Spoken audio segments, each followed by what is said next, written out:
The Birmingham Bulls needed a regulation win in the worst of ways last night as this two-game series with Macon started. The response was phenomenal in what was one of their best games of the season, resulting in a 5-2 Birmingham win. Birmingham got a shorthanded goal from McGregor Sinclair and a pair of third-period goals just 12 seconds apart to help them pull away from Macon in the third. But now comes the hard part. Can Birmingham finish? Can the Bulls do what they have not been able to do in 2 months, which is sweep a two-game series over a weekend? If they can reach down deep, find that grit, that determination, the work ethic needed to pull this off, then depending on what happens around the league, they can find themselves in 6th place by the end of the night. Things will be a lot harder tonight, though. These two teams, or these two games, that is, are just as important to Macon as they are for the Bulls. After last night, the Mayhem now find themselves on the outside looking in as they fell to 9th overall in the standings. But just a point behind the Bulls with 2 games in hand, they can put the Bulls right back behind the 8 ball with a win tonight. A regulation loss by Macon puts the Bulls 3 points up and forces Macon to win both those games in hands to catch Birmingham, something that's not easy to do. Either way, both teams' tasks tonight become exponentially harder after last night. Macon now is desperate for a win. Birmingham seriously needs another in the worst of ways. So the battle begins. Macon is in the upper part of the league in penalty minutes with the Bulls next to last. Will Macon come out tonight and try to push the Bulls around physically?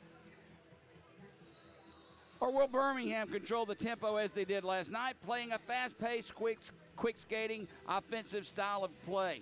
Jody Chernesky here along with Greg Dreveny, and what should be a playoff-style hockey game tonight at the Pelham Civic Complex. Greg, there were a couple of precarious moments last night when the Bulls were up by 2 goals, but they put Macon away with those two quick third-period goals.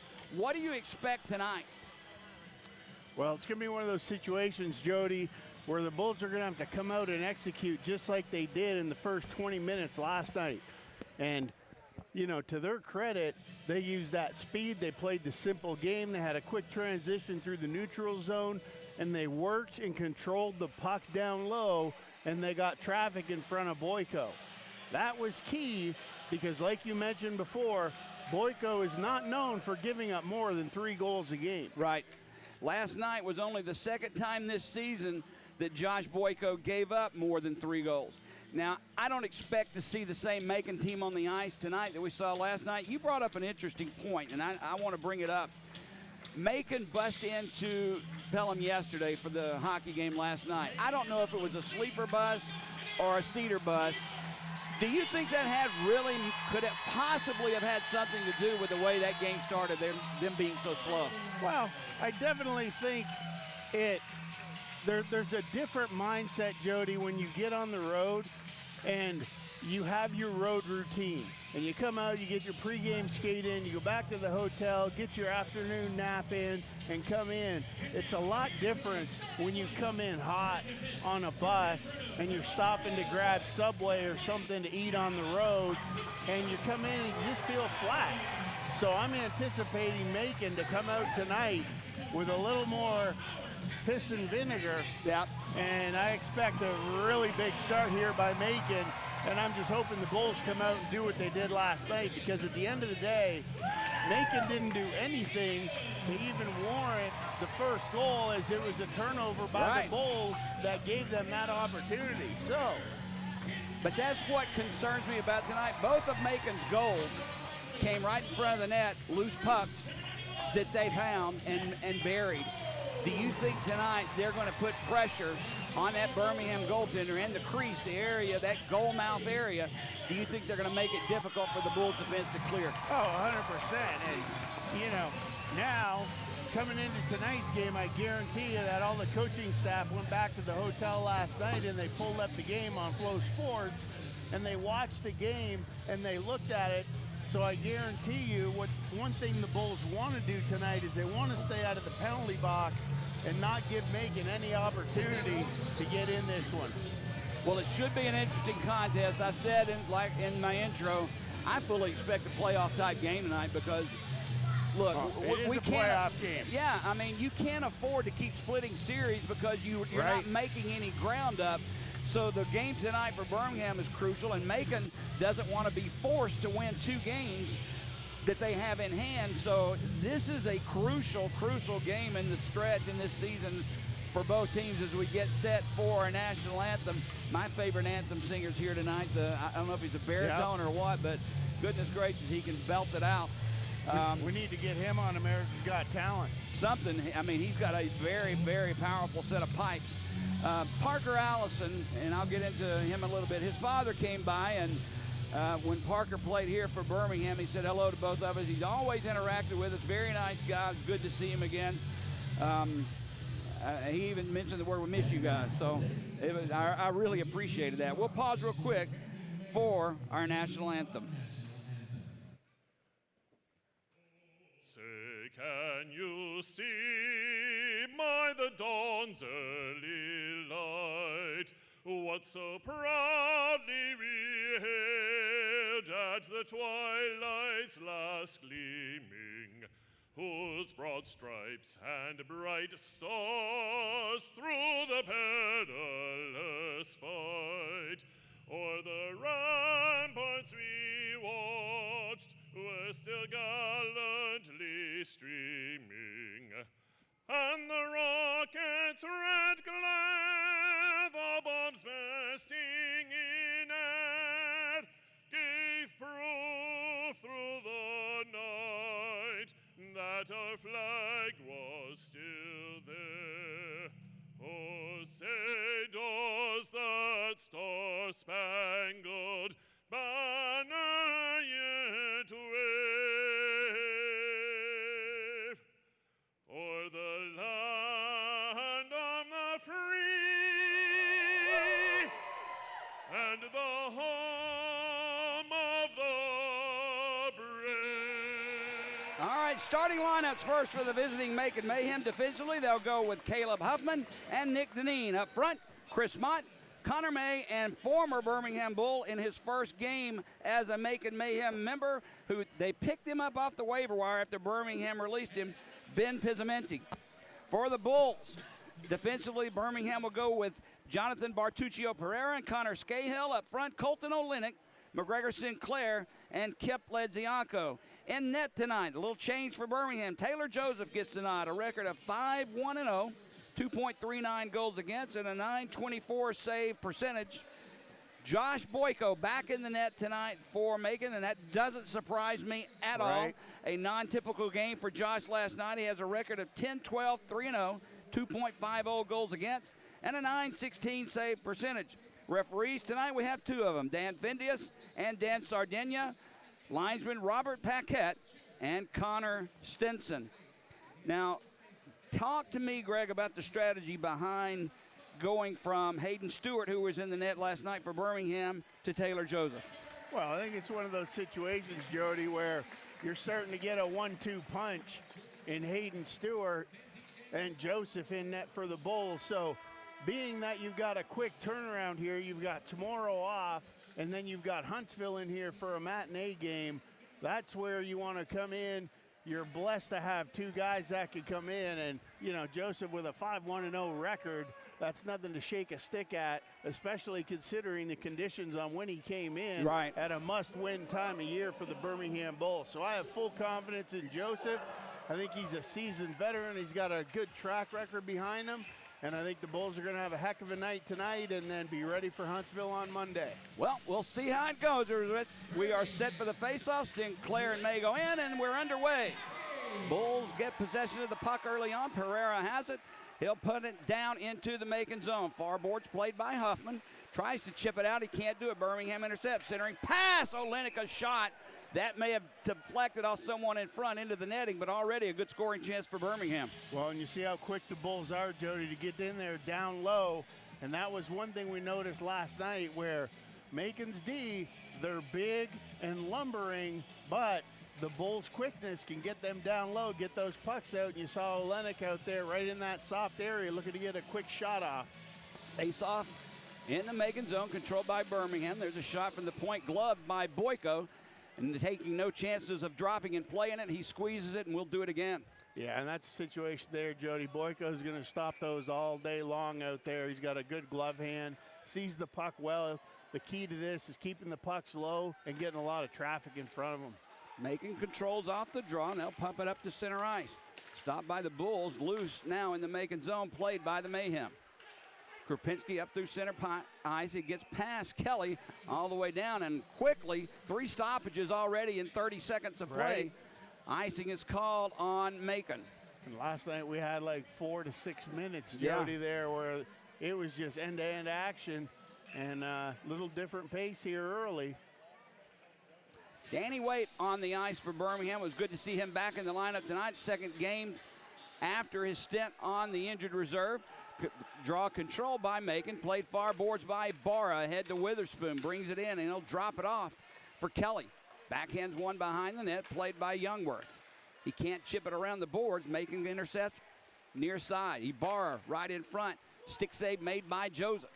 Into the corner. Loose puck played by Huffman, who's pinching in. He loses it, and Birmingham skates away. Danny Wake through center ice. Gives it up far side for Walker. Try to return pass. Ibarra intercepts and banks one off the boards down the ice. Sadowski will play it for Birmingham. Almost lost it. He'll drop it back for Glover. Now both Sadowski and Ibarra go down in the corner. Birmingham's Glover plays it behind his net. Gets it ahead to Gagnon. Long headmanning pass for Walker. Walker has it. Can't get the shot off. He tried a spin around move, but lost it off the stick. And the puck is played back at center ice. Tracy for Birmingham pumps it right back in. Puck gets past Huffman around the near boards. Walker with it. Takes the shot. Stick save made by Boyko. Puck behind the net played by Huffman. Pinned up against the boards by Cody Walker. CJ's brother. Now it's loose there. Still trying to be ducked free, and they'll get it back. Birmingham keeps it alive. A shot from just inside the blue line. Goes over the net. Soretsky with the puck. Plays it in the corner. It gets past Wood. Goes around far side. Nice job by Cody Walker to keep it alive. Wood in the far corner. He lost it. It's knocked away from him and back the other way. Miklakos gives it up, and Welsh will pump it in. Welsh wearing that full face mask. I meant to ask someone what happened to him, Greg, but I didn't get a chance. Welsh had it on last night. Here we go. Kenny Britton and Messier going right at center ice. They'll grab a hold of each other right by Britton. A jab. Messier cocking that arm back, both trying to get their arms free. They're both tying each other up. Now big uppercut there by Messier. Another right by Britton, another. Now Messier comes back with his right. Both of them throwing rights over top. Now both go down on the ice. Kenny Britton and Max Messier. That's what the Birmingham Bulls have been missing for 3.5 years, and you can hear the crowd showing their appreciation for it as both are escorted to the penalty box. Well, and you saw that one coming late last night, Jody, and Messier had a few words for Britton a couple times going into the bench after a big hit. And, you know, that's where the tempo for tonight's just got a different feel. Sure. And you're right, because this is what you're going to see in playoff hockey. Well, I know for a fact Macon, as I said, they're in the upper echelon of the league in penalty minutes. They're not going to shy away from anything. And after the way the game went last night offensively for Birmingham, you know they've got to come back and try and stop Birmingham with the physical play. Well, 100%. And they've definitely got a size advantage on a few guys out there. And, you know, that's one thing they're going to have to do, because right now the Bulls are flying, Jody. And they've got some chemistry in their lines out there. And you're going to find a way to slow them down. 5-on-5, both players get 5 minutes for fighting on the draw. Birmingham controls. They'll slide it around. He gets past Cody Walker behind the net. Played by Wood. He'll get it back to Pereira. Pereira sends one in, stick aside by Boyko. Loose puck far post, played by Macon. They'll then gain control. Rosenbaum slides it over. Now through center ice. Loose puck played by the Bulls. Big hit there on Cody Walker, but he manages to get it in deep. Played by Rosenbaum, and he'll slide it up far boards. Carl plays it into the Bull zone. Colton Olenek picks it up for Scahill. He loses possession. It's played by Carl back at the point. Parker Allison a shot. That one goes wide of the net. Krupinski picks the rebound up. Plays it through the slot, tried to get it to Carl, knocked away from him, and the Bulls skate away. Ledzianko has it hit from behind there by Krupinski, and what was a good hit, and cost the puck up. At least I thought it was a good hit. Played around the near side. Ibarra centers a pass, knocked away by the Bulls, but kept alive by Macon. Kelly had a shot at it. Comes to Witherspoon, takes the shot, deflected in front, wide of the net. Macon applying the pressure after that big hit on Kip Ledzianko. There's a shot by Huffman, that goes wide. Played far side, Kelly keeps it in. He'll shovel it behind the Bulls net where Gagnon has it. He'll try and get it out. Through center ice, it gets past Olenek, and this will be icing on the Bulls. That's the second hit of the game for Macon, and I'm not sure what you think about it. The hit was from behind. Kip didn't see it coming, but he had possession of the puck. There's no problem with that, to me. Well, in football, Jody, that's where your left tackle comes in to protect that blind side of the quarterback, and that's exactly what happened on the hit there. He just came in on the blind side. Ledzianko was looking for the puck, and he just got hammered. Off the draw, Mayhem control.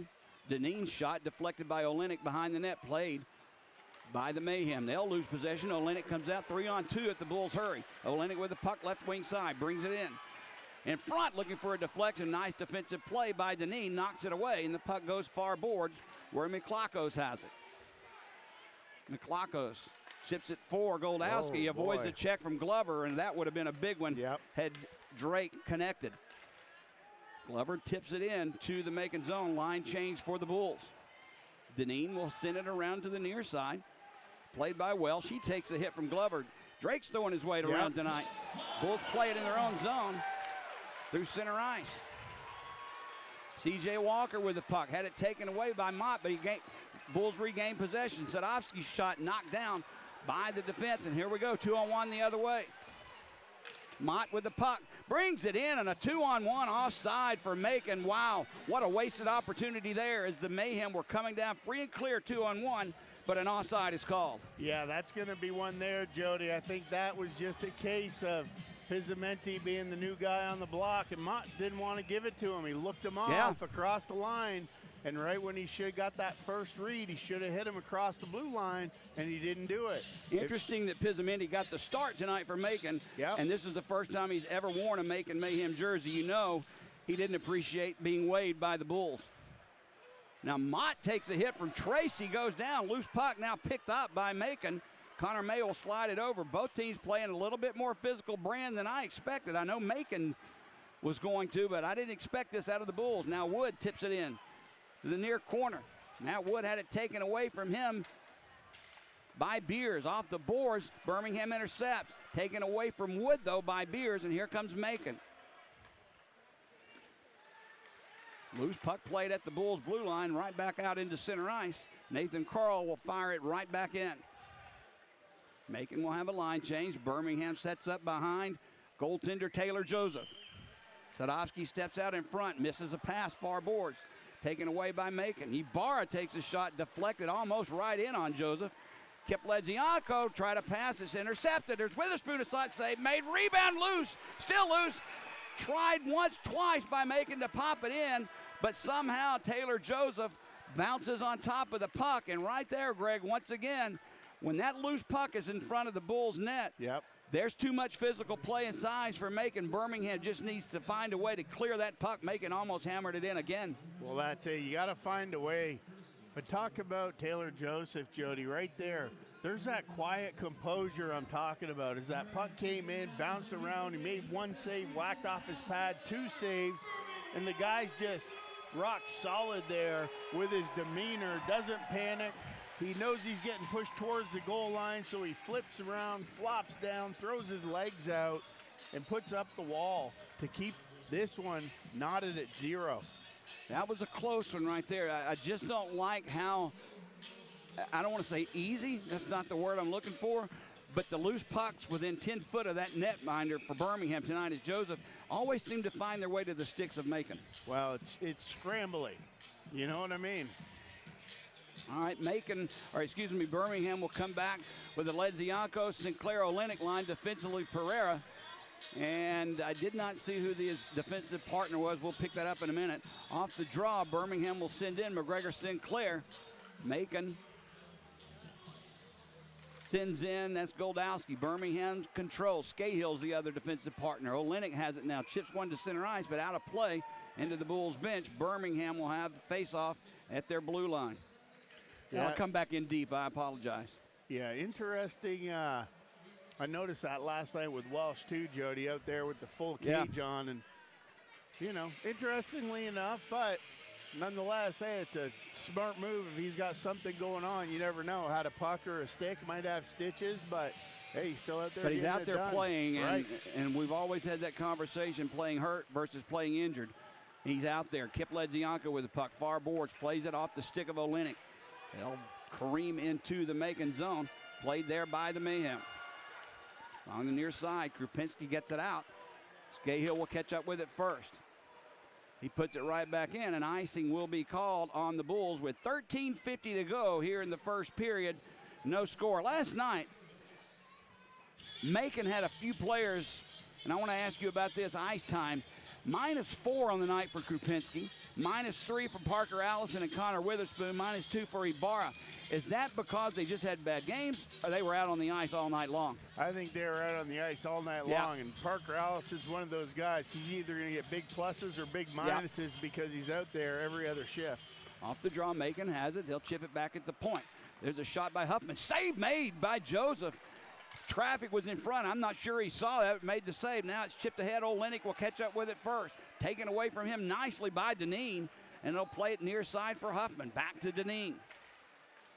Now through center ice, played by McLachos. Tried to get it to Witherspoon off the mark.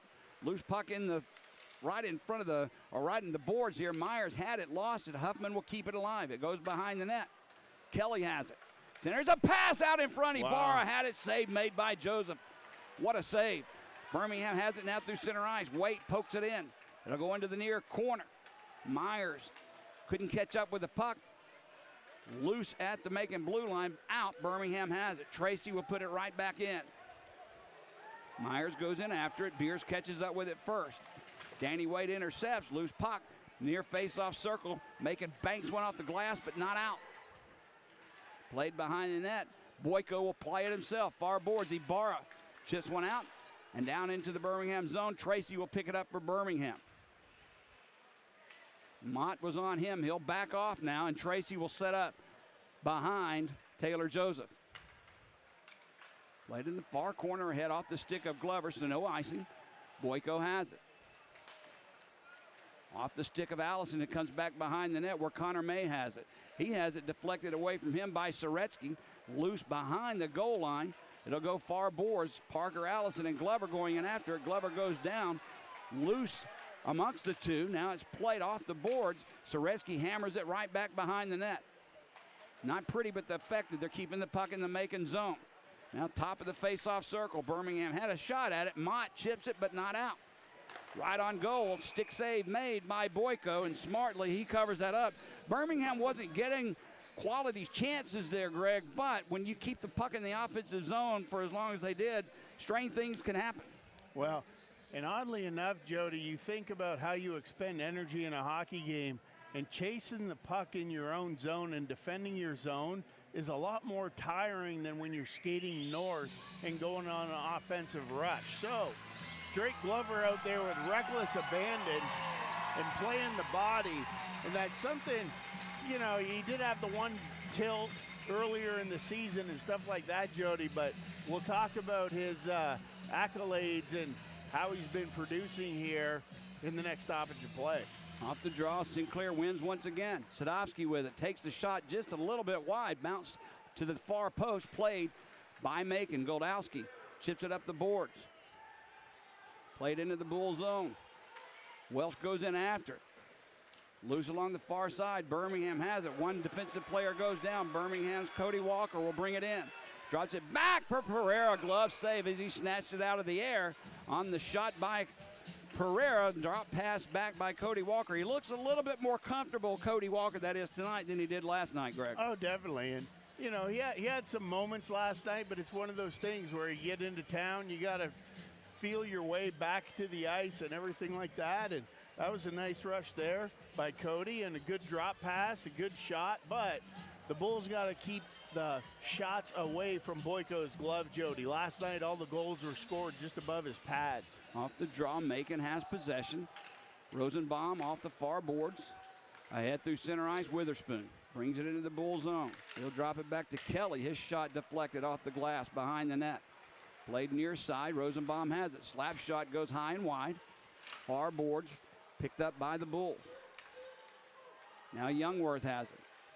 Avoids the check, gets it to center ice. Olenek put himself offside. Birmingham's Wait takes a big hit from Ibarra. Avoids trouble. Birmingham will put it back in. Every time Danny Waite gets hit, Greg, with his injury history, it just makes me nervous because he's such an important piece to Birmingham. And now Olenek delivers a hit to Kelly. Puck loose in the far corner. Played by Messier. Messier will shovel it back to his defensive partner. Birmingham trying to keep it alive. Macon loses it. Back at center ice, the Bulls have it. Sadowski will put it right back in. 10.5 to go, first period, no score.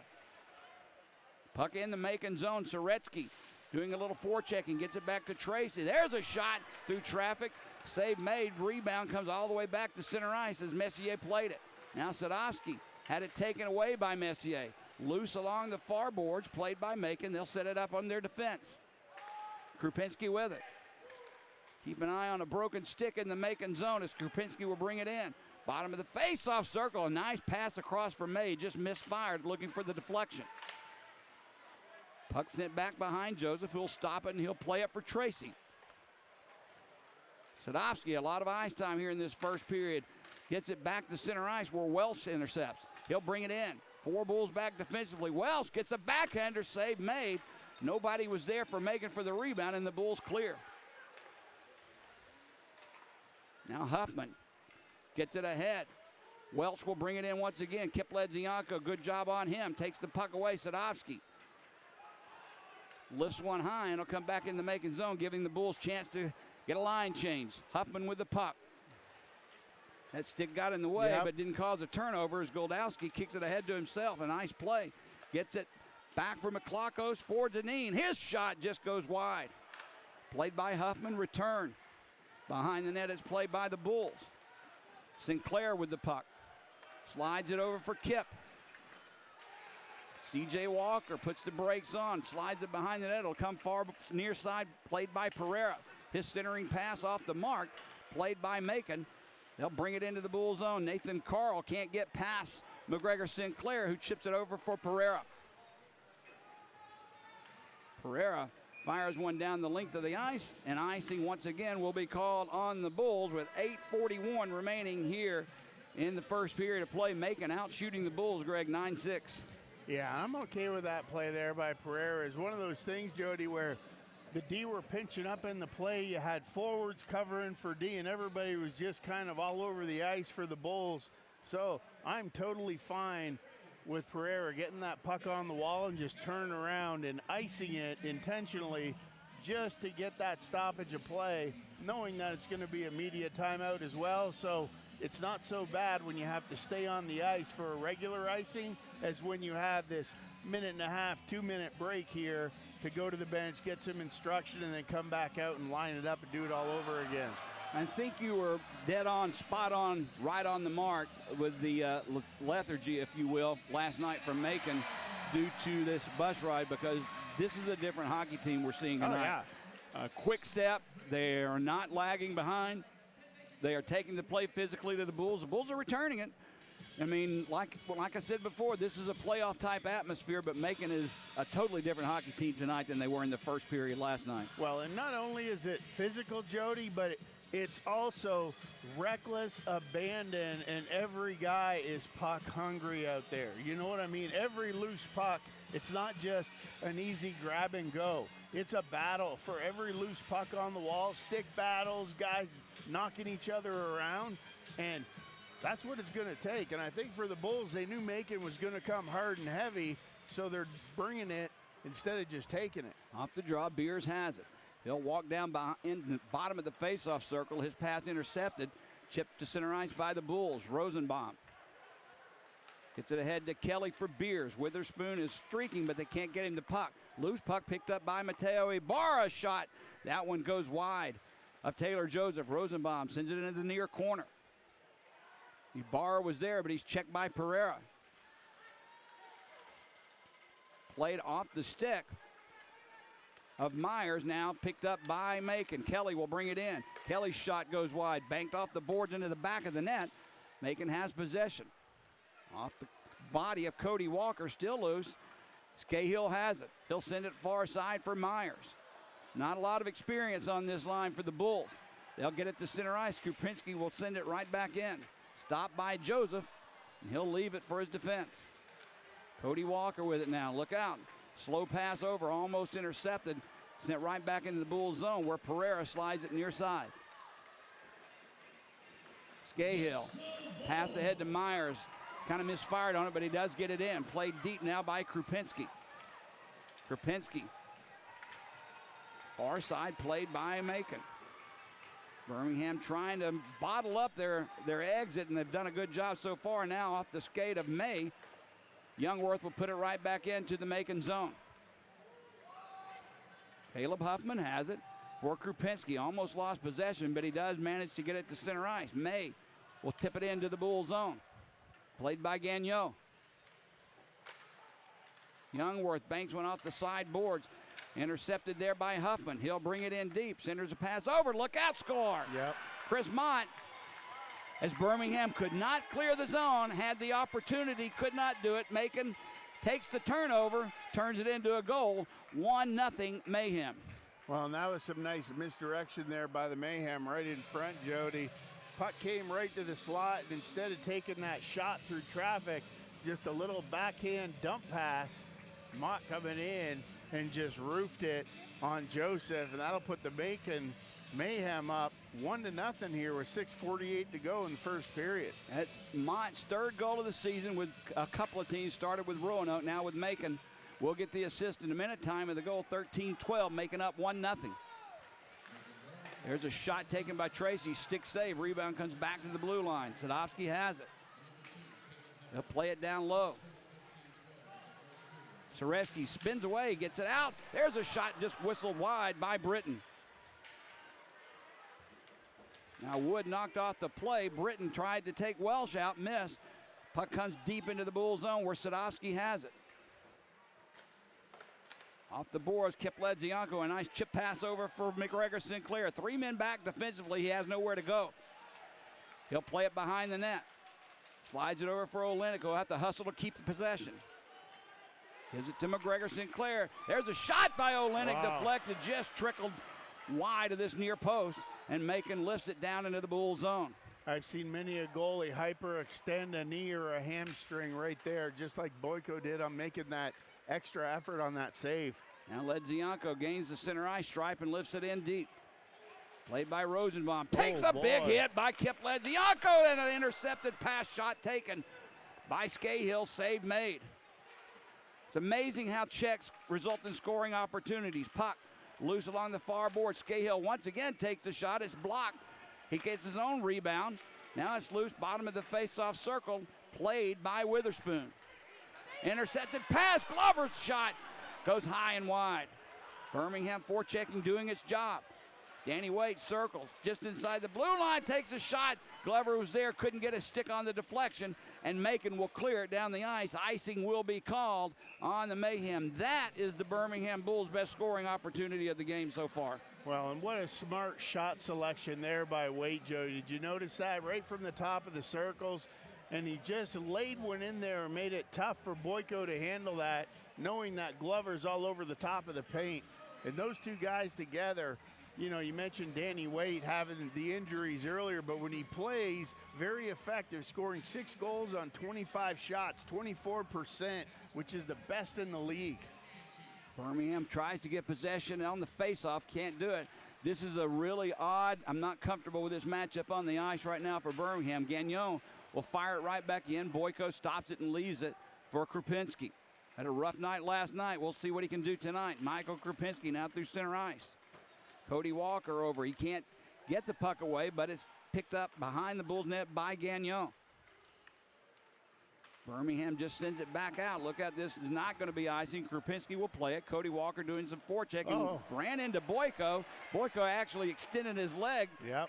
So you can't blame Cody Walker for that. Loose puck picked up now by Messier, and he'll chip one past Youngworth into the Bull zone. Gagnon is there. Mott on him, the goal scorer for Macon.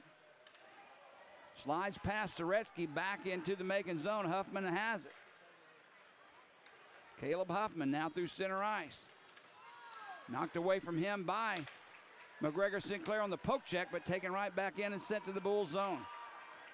Tracy ahead for Matt Wood. Tried to slide it over for Olenek. Deneen, a good job to poke it away. Now in the corner, McGregor Sinclair has it in front for Wood. He couldn't get his stick down. Now it's played by Messier ahead to May. Connor May sends it deep into the Bull zone. Tracy will take it behind his own net and he'll skate away. 3.5 to go. First period. Errant pass picked off by Macon's Goldowski. He'll send it into the corner. This is when usually scoring opportunities happen on giveaways. Now Glover finds it and he'll get it out. Sinclair couldn't get it deep into the Macon zone. It's played by the Mayhem and they'll skate. Jake Goldowski into the Bull zone. Scahill plays him good. Into the corner though.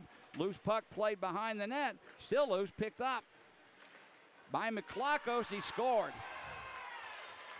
Again, Greg. Just like the that. turnover, and we could not clear the zone after the turnover. Right. And somehow, some way, the puck finds its way into the back of the net.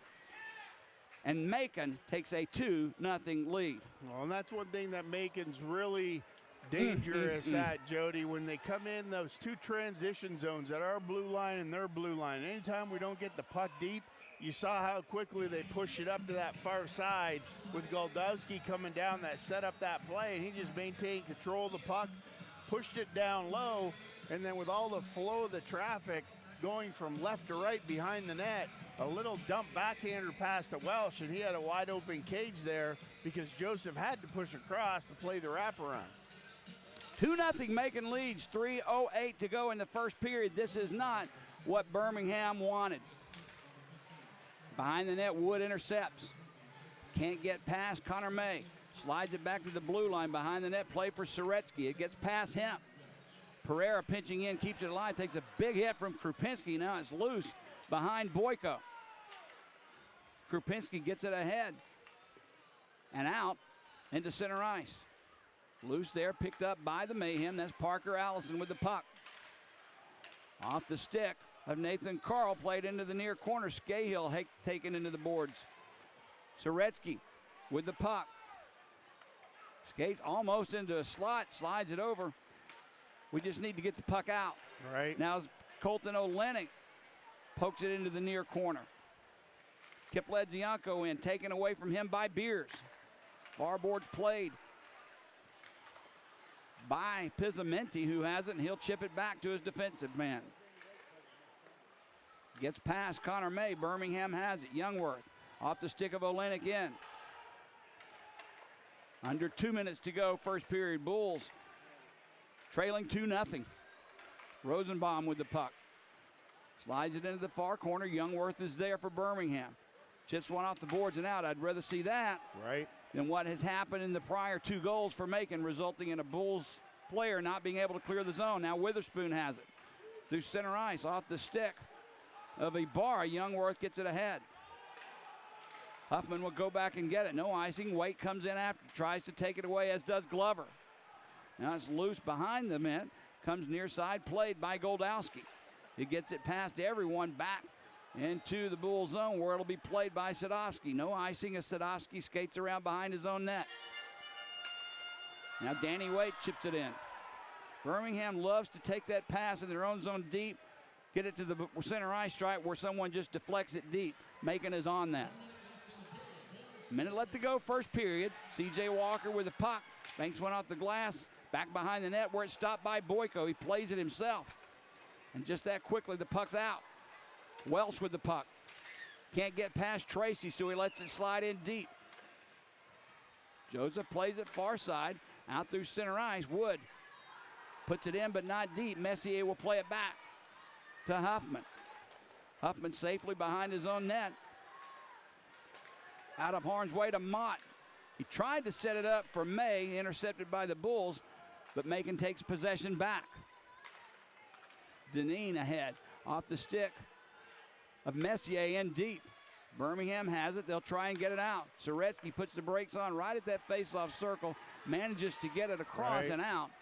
But again, Greg, a lot of chances being taken by Birmingham in the defensive zone.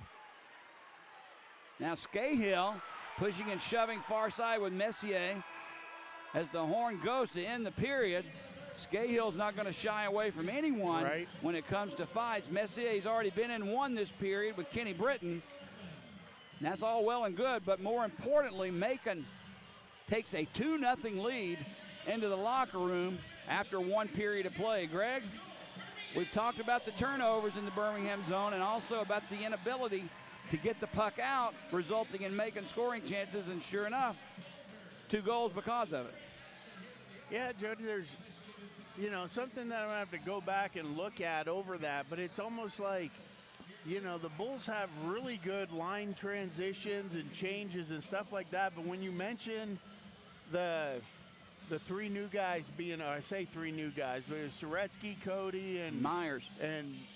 When they were out there together, it was almost like... Makes me nervous. They were on the ice, and then during the transition of their line change, all of a sudden there's more Macon jerseys in our zone than Bulls defenders. So I don't know if they all changed at the same time or what it was, but something definitely there that you want to take a look at in between periods and get that worked out. At best, that's our third line, correct? Right. When I see them out there with Macon's top line, that's a mismatch to me. Well, it is. But if you notice the other lines, Jody, they don't change 3 at a time. No. They send one, the close guy to the bench, one, and then, you know, that leaves Glover and Walker out there, you know what I mean? And then one of them comes, and they kind of do it in stages. But these wholesale line changes, you got to be real careful, especially if you think you're getting it deep and it gets knocked down. They push it up to the neutral zone, and all of a sudden they've got numbers. They're going to get big scoring opportunities on that. The last goal scored by Macon by Drew Welch, his 3rd of the season, that came within a foot of getting outside the Bulls' blue line, but it didn't, is the point. Stayed in and resulted in an odd goal by Welch, his 3rd of the year. McClakos on the assist along with Goldowski. The first goal came at 13-12 for Macon, the next one at 16-52. And even though Birmingham's out shooting Macon 12-11, they trail 2-0. Now, we talked about the importance of this hockey game for both teams. Still 40 minutes of hockey and a lot of hockey to be played. But when you're in the locker room right now for the Bulls, exactly what are you talking about amongst yourselves?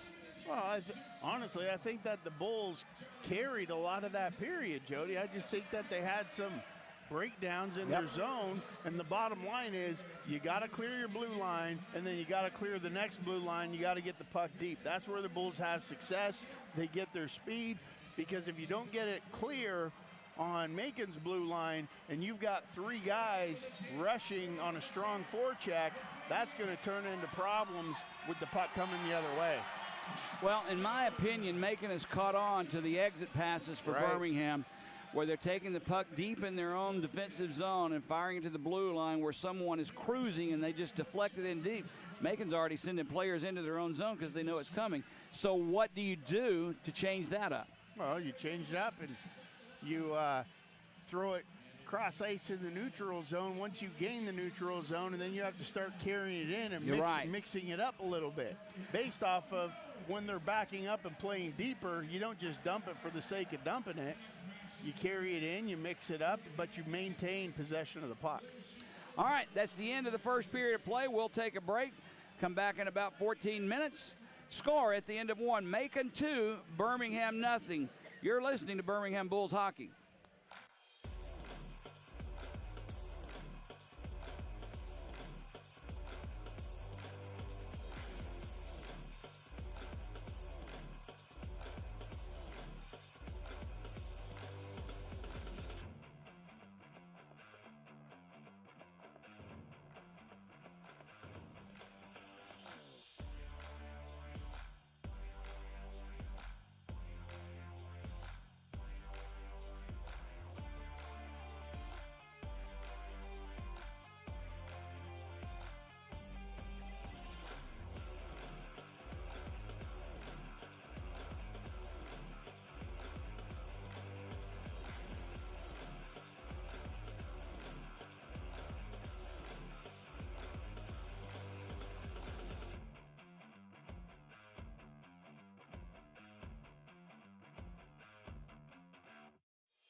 Welcome back to the Pelham Civic Complex. Greg Dreveny along with Jody Chernesky. Second period of action about to begin.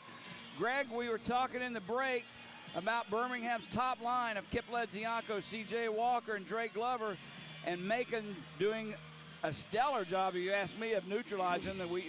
I don't recall having a great scoring opportunity from that line.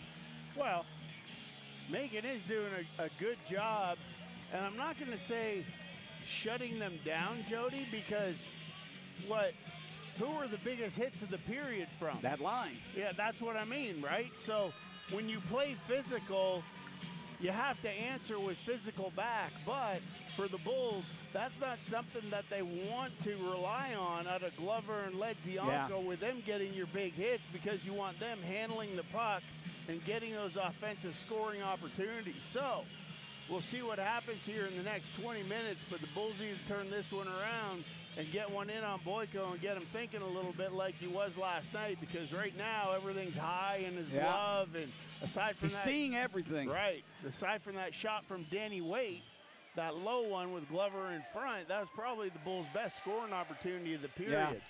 But around the leagues, we talk about the standings and the importance of this game for the Bulls. In Roanoke, Fayetteville and Roanoke are tied at 1 apiece, and Roanoke actually had a 1-0 lead in the second period, but that one getting ready to go into the third. Pensacola up 1-0 over Knoxville with 4:37 to go in the second period.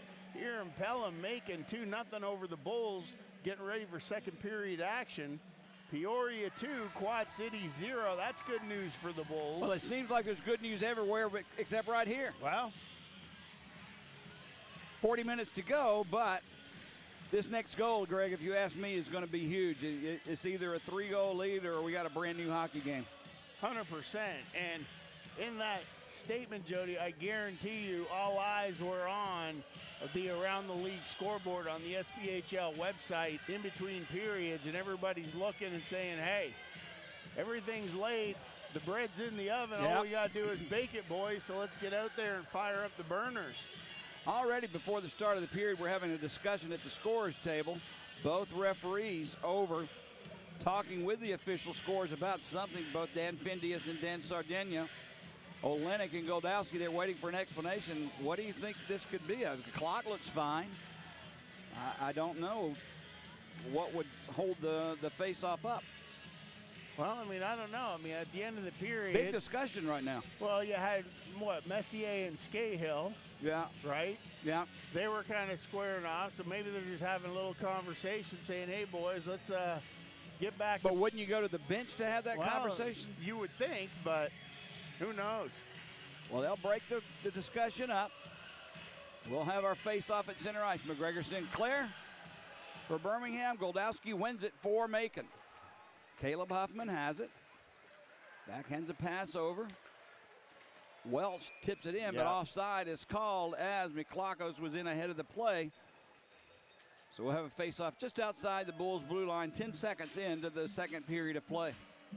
And I think Miklakos was thanking the hockey gods that was blown so quick on the offside, because Scahill was getting ready to run him through the glass down there right in front of the field pass. That may be what it takes to reverse what we saw, some real big hits from Birmingham. Now, puck in the Bull zone. Goldowski has it, plays it down for Welsh. Centers a pass for Miklakos, knocked away by Sinclair. Pereira sends it up just off the stick of Ledzianko, comes right in on Boyko, who'll just cover it, and we'll have another face-off, this one in the Macon zone. Well, you know Boyko, there was no way, Jody, that he was going to just chip that one out and hope his defenseman came up with that puck. So cagey veteran down there in net, he's going to pull that one down, slow it down, and get a face-off over here to his right. Now they'll put Danny Waite out with Glover, C.J. Walker on this line, so a little mix and matching of the lines here off the draw. Macon had it. Still loose now on the far boards. Waite comes in and kicks it free to Glover. Birmingham keeps it alive at the blue line. Sadovsky sends one in through traffic. Save made by Boyko. Macon will hammer it far side. Tracy has it. Slides one through the slot. No one there, and it's played by Macon, but not out. Goldowski has to get it back to Huffman. He'll set up behind Boyko. Gets it ahead to Welch. Welch through center ice. His pass for McClockos intercepted by Glover. Or by Glover. Now, Walker sends it in off the stick of Huffman. Stopped by Boyko. Ibarra will play it for Macon. Gets it into the Bull zone. Gagnon on him. Ibarra knocked down by Gagnon. Loose puck picked up by Waite. Can't get it out. Ibarra up to keep it alive. Kelly, cross ice pass. That one goes wide. Oh, boy. Played in the corner. Penalty coming up. This one's going to be on Macon. Now Tracy's going to get a retaliation penalty. Now here we go. Now Gagnon and Krupinski getting in it. I respect what Tracy did. Coming in after that penalty originally was going to be called on Macon. Now Krupinski, right where Joseph's net is, he takes a little shove there from Gagnon. They never let up from each other, but Birmingham was going to come off the power play on this one. But when Tracy came in the retaliation, I believe you're going to have 4-on-4 hockey here. Yeah, I definitely think they're going to even that one up. And I don't think McClockos gets the original penalty. He's already in the box, but I have a feeling Tracy's gonna have to go as well as the Birmingham penalty box door opens. That's okay, 4-on-4 hockey. I don't have a problem with what Tracy did. One way or the other, Jody, even 4-on-4 hockey gives you a lot more ice to work with. That's going to work in the Bulls' favor. But more than anything else, that should get some emotion jumping on the bench down there for the Bulls and see if they can't climb this mountain. McClockos has already got 2 points tonight, 2 assists. Tracy in the box for Birmingham, a defenseman. So, I don't know if the trade-off is what I'm trying to say, but you would think Birmingham comes out on the good end of that. Yeah, a good trade-off. So both get coincidentals. Roughing on the call for Tracy. I'm sure it's the same thing for McClockos. 4-on-4 hockey. We'll see who Birmingham puts out with the extra ice. Face-off will come up at center ice or back into just outside the Bulls' blue lines where the linesman's setting up. Birmingham will send out Youngworth and Gagnon defensively. Soretsky is out for Birmingham, along with Sinclair. Ibarra, Justin Kelly, two high-powered offensive players out for Macon. Here we go. Parker Allison defensively.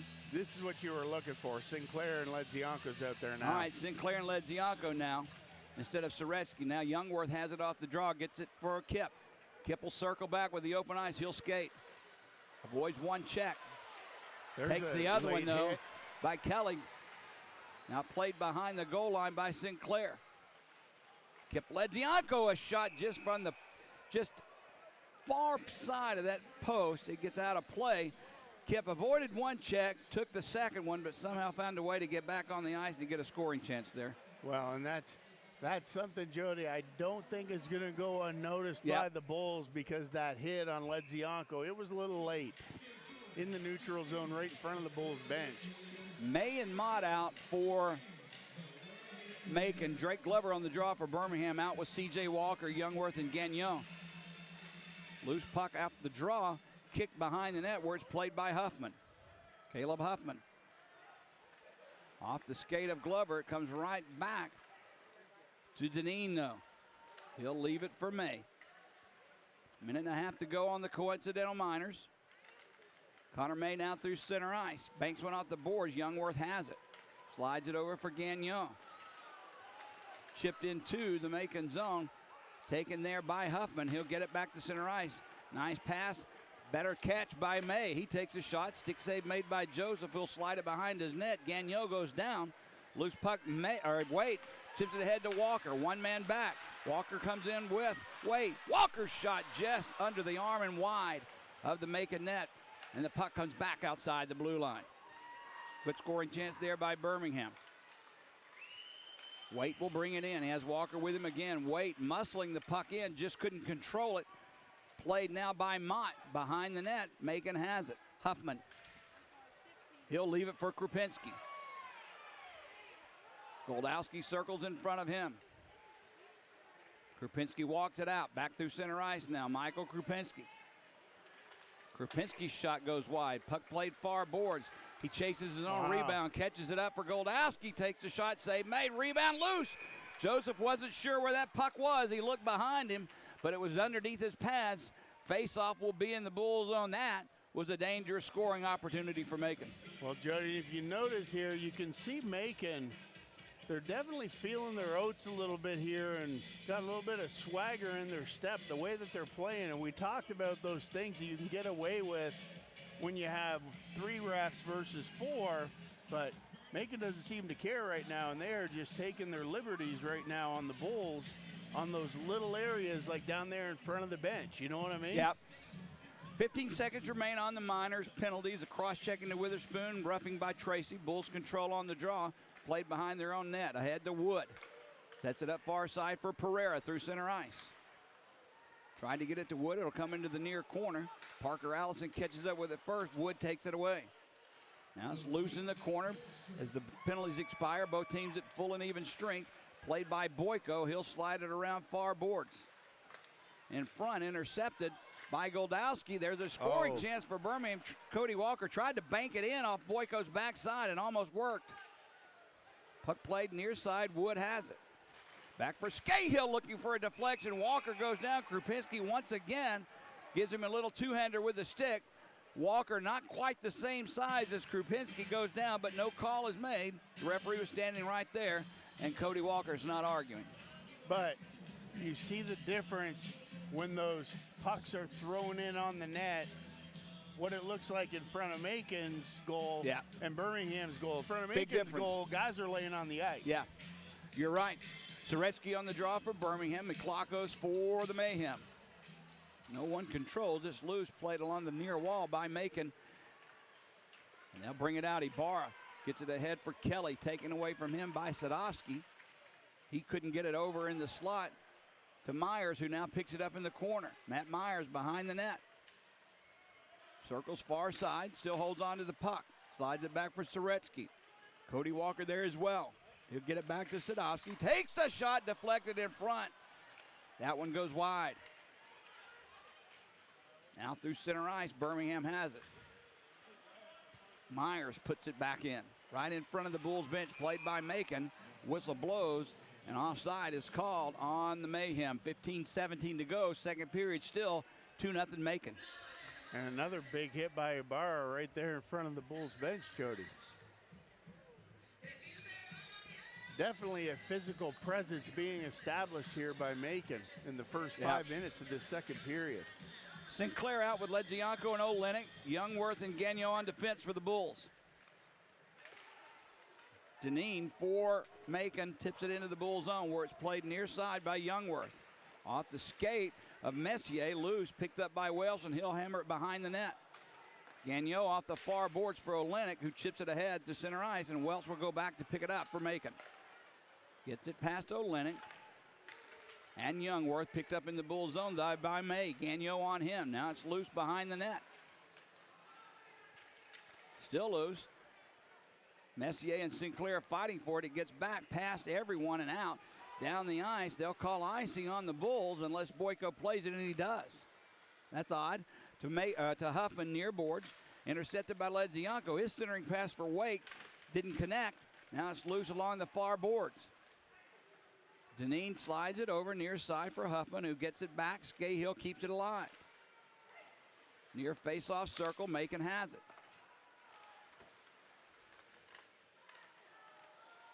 Deneen for Mott. Mott skates it in. He'll just dump it deep now. Stopped by Joseph. Skahill around near side for C.J. Walker to wait. Back to Walker. He can't control it. It's loose inside the blue line. Now out. Macon has it.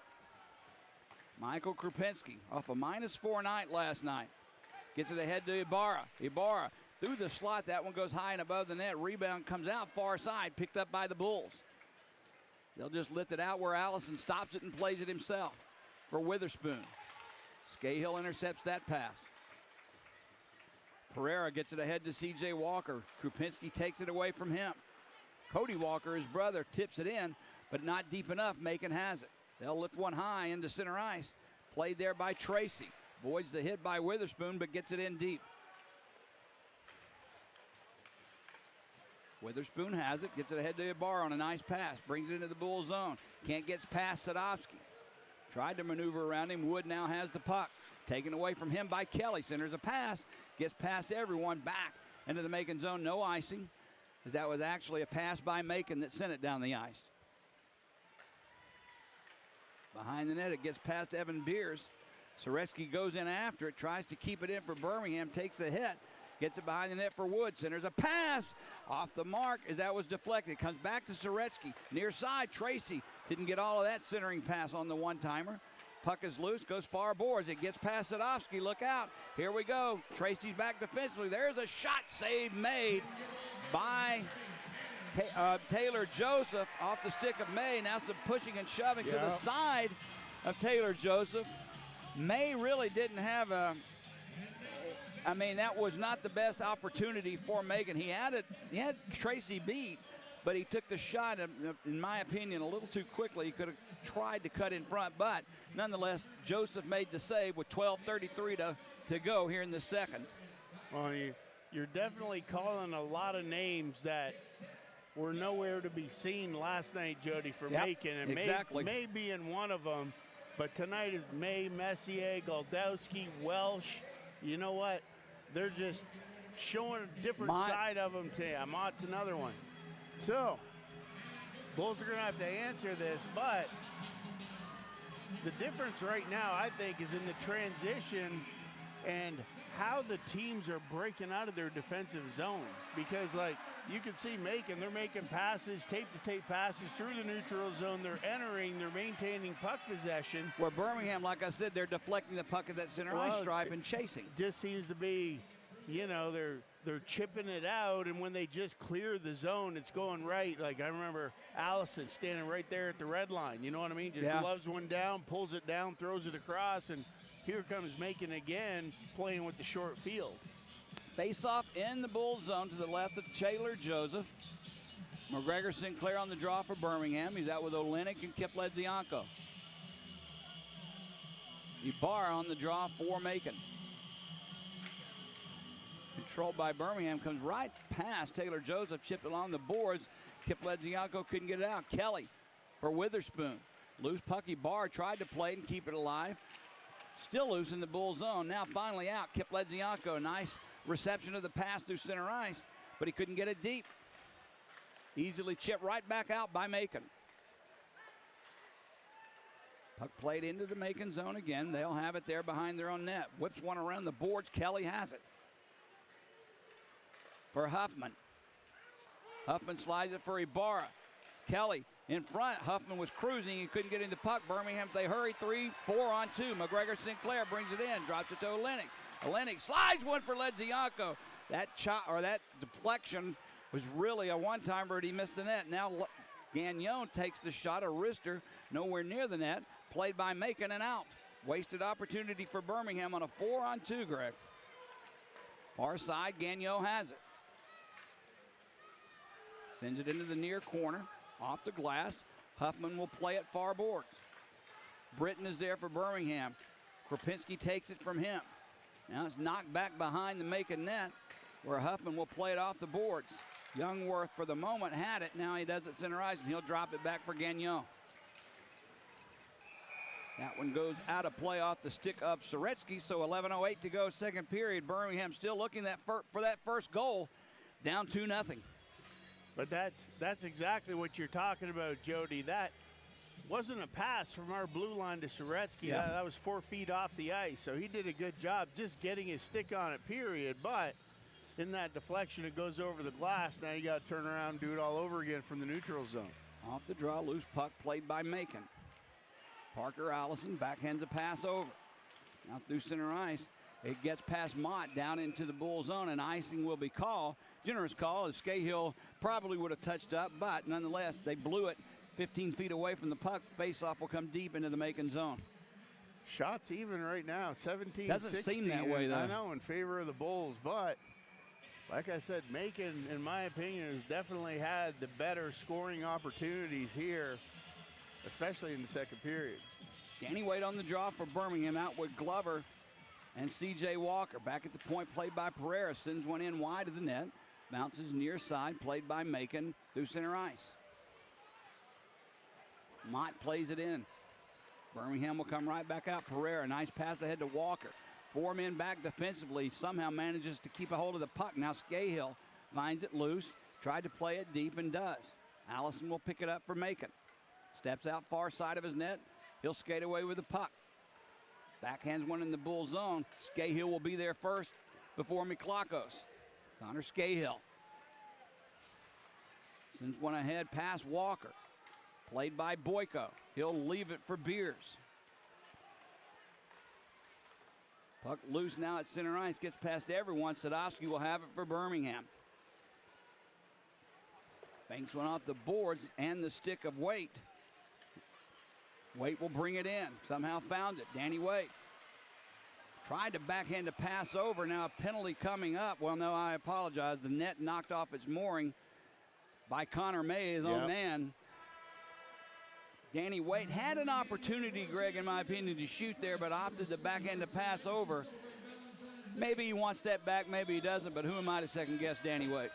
Well, and the one thing I'm noticing out here, Jody, that rush that Waite just had a scoring opportunity on, that was the first time that I've seen Macon send 2 forecheckers in where they didn't just send one here in the second period and just line up 4 guys back there in their neutral zone.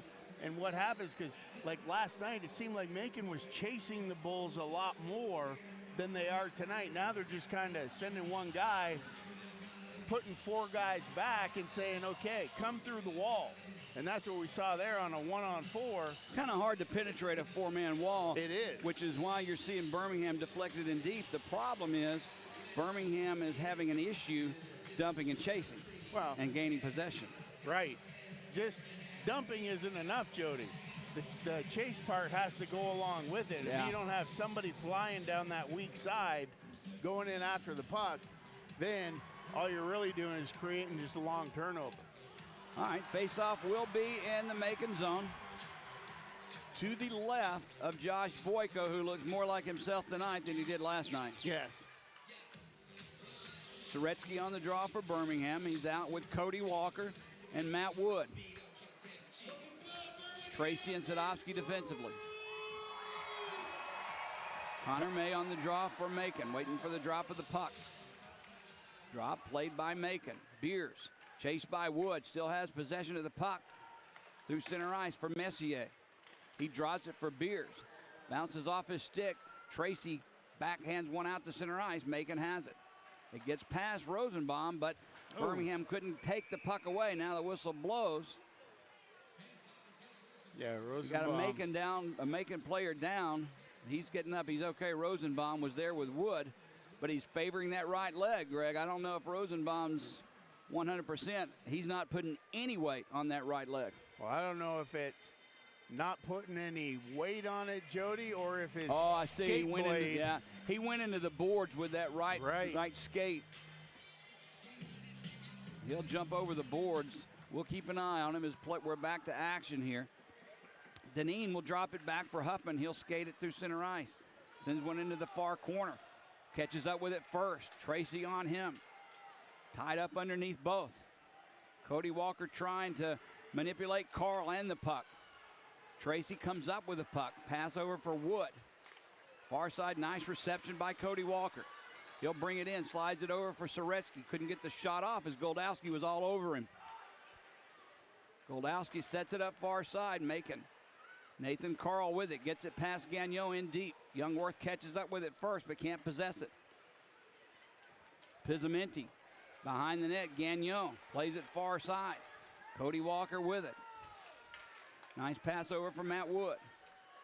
Near face-off circle, takes the shot, save is there. No one there for the rebound, and it was there with a wide open net.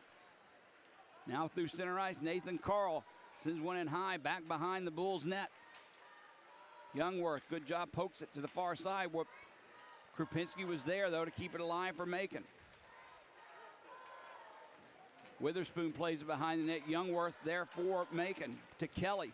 Walks it out in front, tied up though. Still, puck still loose. Youngworth takes no chances but can't get it out. There's a loose puck again. The shot just inside the blue line with traffic in front, deflected by Witherspoon. But Taylor Joseph this time keeps it out of the net. That's exactly how Macon scored their 2 goals in the first, Greg. Oh, 100%, Jody. And you can see just the pressure on the forecheck by Macon here. Like, we did not see, I think it was Huffman. Yeah, number 2. On that last forecheck, Huffman jumped past our forward, split both D, and was the first one to a puck behind the goal line. We did not see that kind of hustle last night at all. Sinclair on the draw for Birmingham. Deep in their own zone.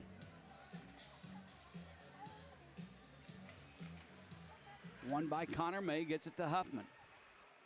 Go backhand one behind the net. Gets past Mott.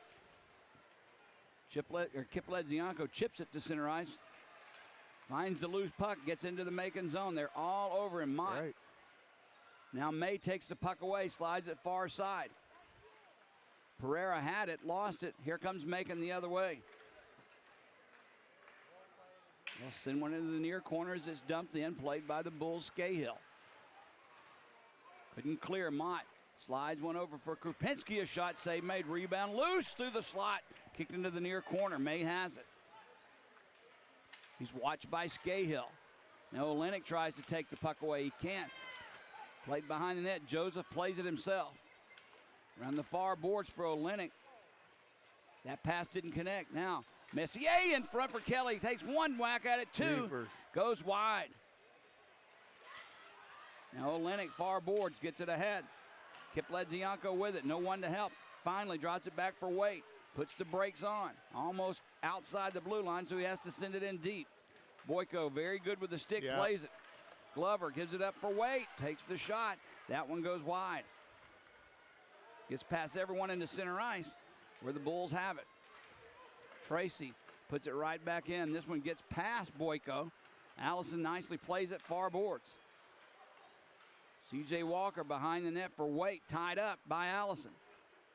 Macon picks the loose puck up as Ibarra sends it to center ice. Far boards. Ibarra and Walker going in after it. Still loose. Finally played by Macon into the near far corner where Tracy will pick it up for the Bulls. 6.5 to go. Second period, still 2-0 Macon. Now that one vicariously close to too many men on the ice. That puck was whistled dead right in front of the Bulls bench as a couple of players were trying to get over the boards, but face-off will come at center ice. But you see the success of that line, Jody. Yeah. Glover, Ledzianko. But there's no room for them out there so far tonight. They are all over all 3 of those guys. Right. It's almost like they'd rather have an interference penalty than allow those 3 to have room. Now Beers backhands one in. Joseph will play it.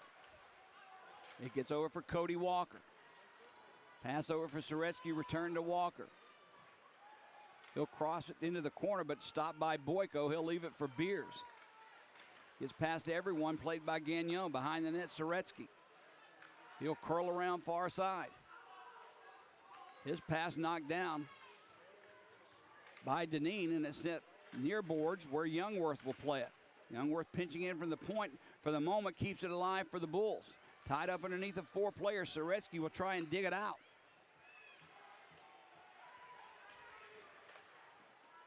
It gets past Wells, far side. Macon can't clear. Wood backhands one in, but right quickly, here comes Goldowski now through center ice. 4 men back for Birmingham. Jake still holds on to the puck. Backhands one behind the net where it's played by Gagnon. Birmingham will dump it in, near corner. Kipledzianko back on the ice for Birmingham, gets it to Sinclair. No room for this line whatsoever. In front for Sinclair, can't get the shot off as May was all over him. Now Sinclair gets around May, in front, backhand save made by Boyko. As a nice nifty move, not one but twice by Sinclair, resulted in him and Boyko being all alone. But Sinclair ran out of room, and that backhand went right into the logo of the Macon Mayhem's goaltender. Well, and that's what it's going to take, Jody. When you've got defensive coverage like Macon has right now, it's going to take a strong individual effort down there, stick handling in a phone booth, just like Sinclair just did. And he had a glorious scoring opportunity. But now you have to not only face the defenders, but also deal with Boyko, who's got some confidence going. 3306 tonight's attendance. That's a little less than last night, which surprises me for a Saturday night. I guess this Valentine's Day had a lot to do with this. Yeah. Poor guys. Give a woman a card that says, I can't breathe without you, is something he'd never say to his wife. Well, it's one of those things where... Ever. But they'll give her an $8 card to say, here, I can't breathe without you, honey. Well, you give her an $8 card with some Birmingham Bulls tickets in it, Jody. Well, that would have been more fun for the guy. Oh, I could tell you some Valentine's Day stories from back in the day. But I won't. Oh, yeah? Like what? No, I don't think that's a good idea. Here, Jody. Go ahead. Yeah. Yep.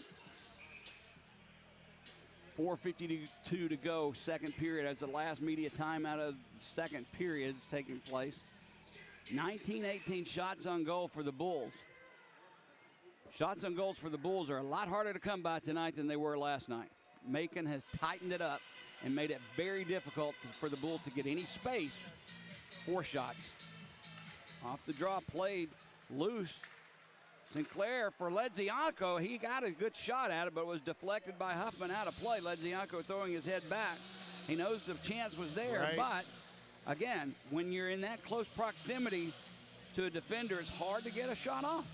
And they're all over all of Birmingham's top line tonight. Well, definitely, and 11 shots apiece in the first period, you can see, and you know, even the scoreboard's going to reflect it. They'll probably have 11 aside here in the second, but they're not coming like they did in the first. Off the draw, loose in that face-off circle. Played along the far side. Sinclair in front. Ledzianko score! Ledzianko found himself all alone, back door. He got behind the Macon defense. They lost him. Kip Ledzianko's not going to make a mistake from there. Ledzianko gives the Bulls life, cuts the lead to 2-1. That's Ledzianko's 9th game, Greg, that he's had points in. Well, and you 9th consecutive game, that is. You talk about a play, Jody, by Sinclair. We talked about the importance of clearing your zone. It was Sinclair that knocked that puck down on a bad clear by Macon. And there, you saw it, that seam opened up to the far side, left side, and he hit Ledzianko. Ledzianko was almost surprised that he had that much room, well, and he just buried it low on Boyko. I was more surprised there was nobody on him. He was all alone. And that hasn't happened the entire game. But my point is, if you're going to leave that guy alone, he's going to score 9 out of 10 times, and he did there. That's Kip's 14th goal of the season, 4th in the league in scoring and moving up the boards as Ledzianko. Third in the league in scoring. So that's what, 14 goals, 30 assists, 44 points. How about that? Averaging a point a game, has 9 points in his, 10 now in his last 4. 30 assists is third most in the league. Kip out a league high 5-point night back in January 19th versus Huntsville. 2-1 the score. That 2-goal lead, I'm telling you, is the worst lead in hockey to have in Birmingham. Now has the advantage of knocking this lead in half. And this is a brand new hockey game as the puck is in the Macon zone. Glover takes the shot, save made by Boyko, and with C.J. Walker cruising right in front of him. He's lucky he didn't have that rebound right onto Walker's stick. Well, it's just that feeling, Jody, when you have that 2-goal lead, you know what I mean? You're feeling okay. You'd like to get that third one and really, you know, open it up a little bit further. But when that first one goes in, then you kind of start skating around with, you know, a little bit tighter tense in you, knowing that you're only a bad deflection away from a tie hockey game. Off the draw, loose puck played by Messier. Gains the center ice stripe, tips it in. Messier now tries to catch up with the puck. C.J. Walker takes it away. Long pass ahead, and he'll drop it back for Tracy. Brings it in. Takes the shot. Glove saved by Boyko. And there it is, Greg, as you said. Boyko is nifty with that glove. Great glove there by Boyko coming in. But I really like that posting up in the neutral zone there that we saw, Jody. That's a different look for the Bulls. And we talked about entering the zone and maintaining possession. So instead of the little chip and dump like you were talking about, they bump it back, skate into it with speed through the neutral zone, you get a scoring opportunity. It's almost like they created their own space by doing it that way. Now puck drop, played at center ice by Drake Glover. He slided across for Tracy, ahead off the stick of Waite. No icing as it's tipped into the Macon zone. Beers has it. Check there on the near boards, but Macon still maintains possession. Tried to get it ahead to Messier. It gets past everyone to Sadowski defensively, and he'll just bank one off the glass into the Macon zone. Comes to Glover. Had Walker cruising along with Waite, but couldn't control the puck. Now it's loose in the slot, picked up by Waite. Backhands one down to Walker. Returns it for Waite. Takes the shot. That one careens wide. Beers will play it around the far boards. It gets past Myers to Gagnon. He'll dump it behind the net. Wood out there now for Birmingham along with Myers. Played along the near boards. Youngworth gets it in deep behind the net. There's a centering pass, gets past everyone and comes to Ibarra. Look out. Youngworth now, he'll pick the loose puck up for Birmingham, and he'll get it ahead to Wood. We're under 3 minutes to go here in the third period. Birmingham trailing 2-1. Matt Wood cuts around Rosenbaum. Defensively, it's stopped by Macon, and calmly and coolly, Greg, off his stick, he just shoveled it right to Boyko for a face-off in their own zone. Well, that was definitely a smart play there, and there was no panic, and Boyko just waited. He picked it up, and that was McClakos. Yep, McClakos. All right, face-off to the right of Boyko. Myers on the draw, it comes right to Boyko out of his net with traffic in front, plays it. What a cool customer. Gets it ahead, look out, almost a penalty there as Kelly brings it in and takes his man into the boards. Loose puck in the corner, still being fought for. Comes free, Witherspoon has it, tries to curl around back behind. He goes down, Wood on him, no call, as both went down on their own accord. Now Ibarra has it far boards, has Witherspoon in front, couldn't get him the puck. That pass gets past everyone. Soretsky has it for Birmingham. Tried to cut past Ibarra, tied up nicely there, but still has possession. Soretsky sends it around the far boards. Played by Pereira deep for Myers. Myers tried to set it up in front, knocked away by Deneen. Now puck does come in front, deflected off of Huffman's stick himself, but Boyko was right there. Stopped the puck, and we'll have a face-off in the Macon zone with 2:01 to go.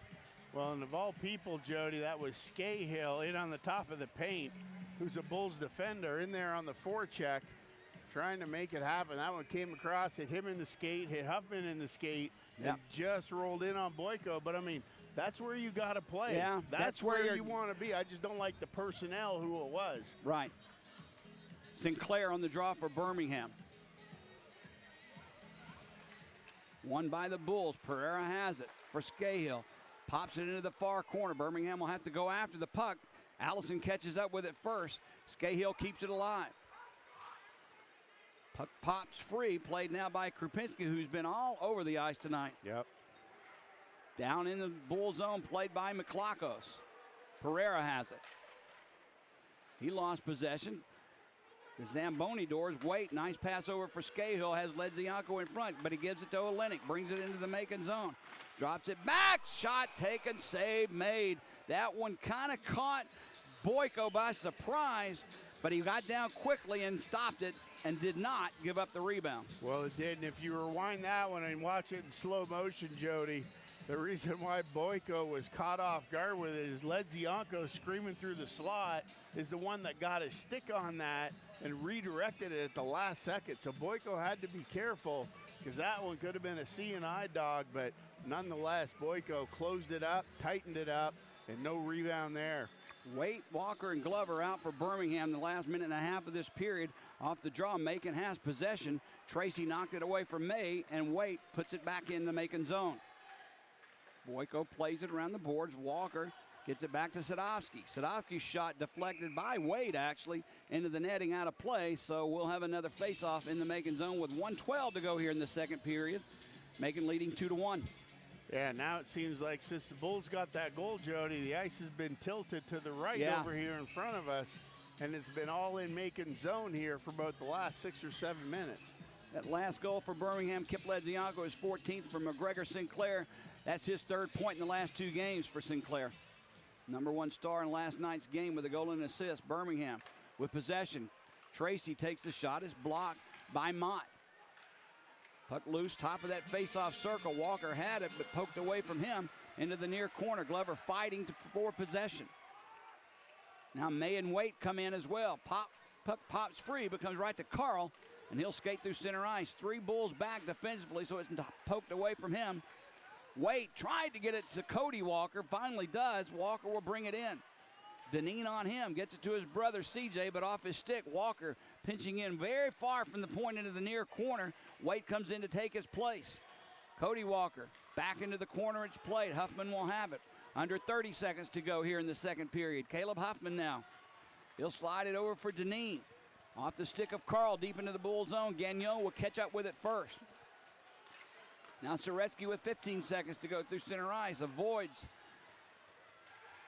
Kelly gets it in deep, played by Boyko. Loose puck in the slot, knocked away from the Bulls and through center ice. Kelly, and that'll do it, as Kelly tried to get it in deep. For the 2nd period of play, Birmingham, with a very important and crucial goal, sets up what should be a very entertaining, hard-hitting, fast-skating 3rd period. 15-20 the time of the goal by Kip Ledzianko. 14th of the year for Sinclair. Cuts the lead in half. Macon goes into the locker room after 40 minutes with a 2-1 lead. Greg? And you can see the shots on goal, Jody, where they were even. Back there it was 19-18 for the Bulls. And now all of a sudden, in the last 6 minutes, they've opened it up and now go into the 3rd period, leading with the shots on goal 26-18. So the Bulls mounting the pressure, trying to get back in this one, tie this up early in the 3rd period, and then look to finish it out. And I can't stress enough, Jody, the key to winning this game in regulation.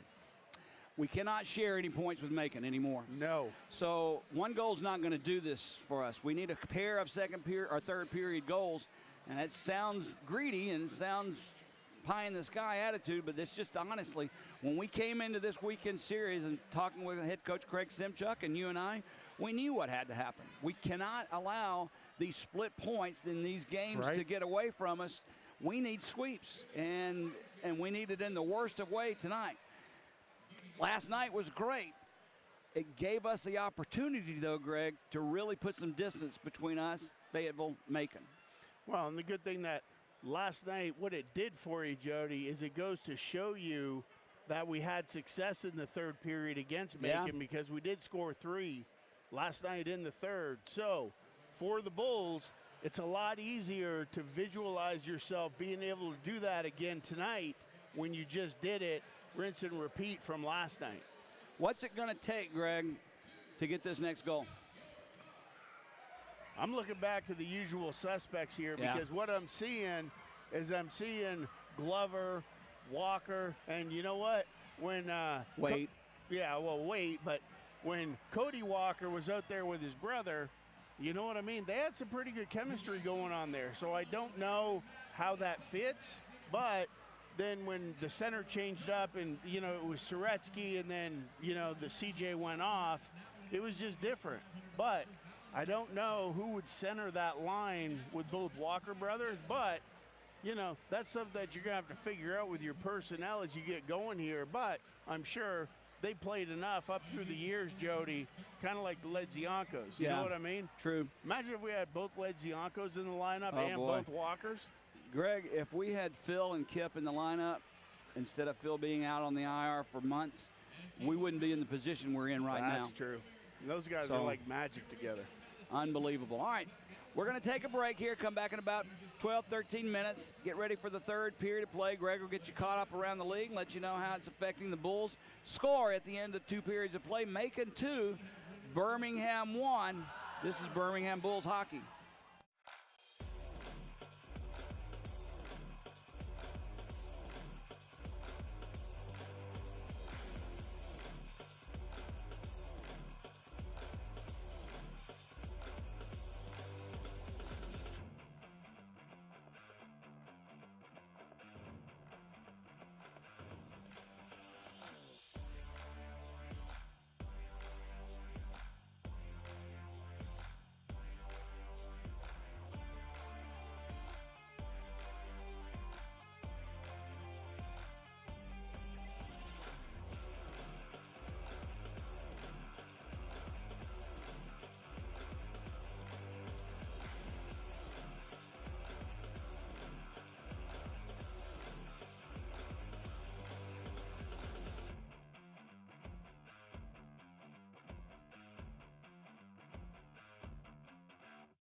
All right, welcome back to the Pelham Civic Complex. Jody Cherneski here along with Greg Dreveny as we get set for the all-important third period in a hockey game where both teams desperately need a win. Greg, you've been in locker rooms in situations like this where sharing points is not advisable. Winning is the only thing on your mind. I'm not sure what head coach Craig Simchuk's message was or if he even had one. Maybe you let the players just soak it all in and work this out themselves. What about you in this situation? What have you experienced? Yeah, it could be one of those moments, Jody, where a quiet room's a ready room, and sometimes not saying anything is saying something. And I think everybody knows as everybody's checking the stats of what's going on around the league, and that's what we're going to talk about next. But the hockey gods are definitely shining down, and the stars are aligning for the Birmingham Bulls to have an opportunity to come into this third period and make some headway on Macon. But with that being said, Macon is the only thing that stands in their way of moving up in the standings, as Roanoke is taking care of business for the Bulls. They're up 4-1 with an unofficial final. Pensacola and Knoxville are tied at 1. Macon is up by 1 here in Pelham.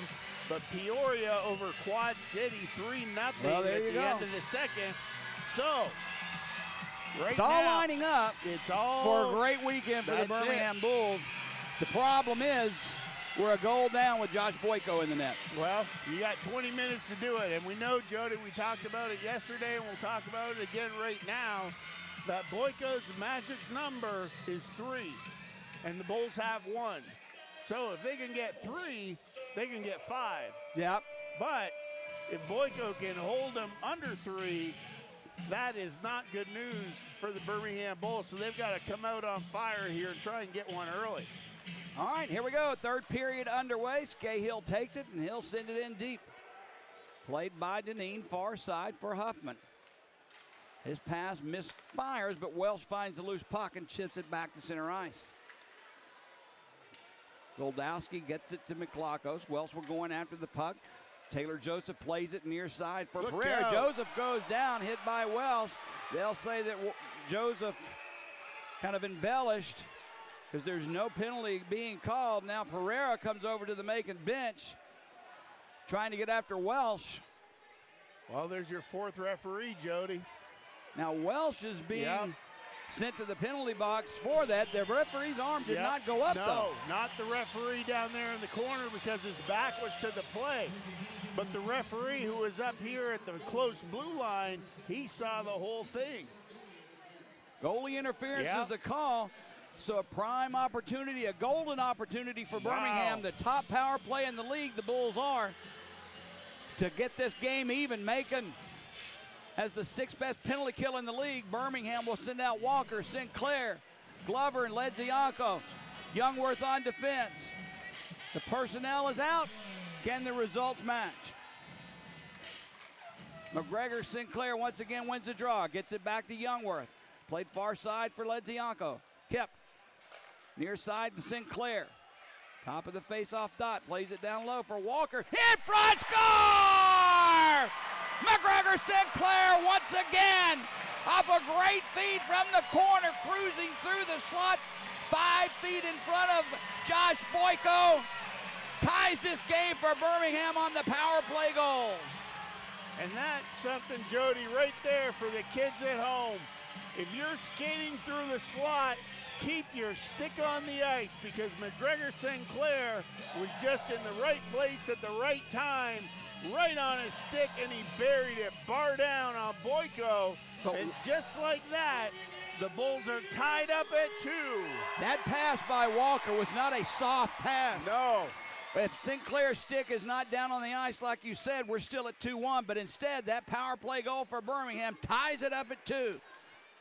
Now, let's see what happens. Puck back in action. Tracy with it near boards.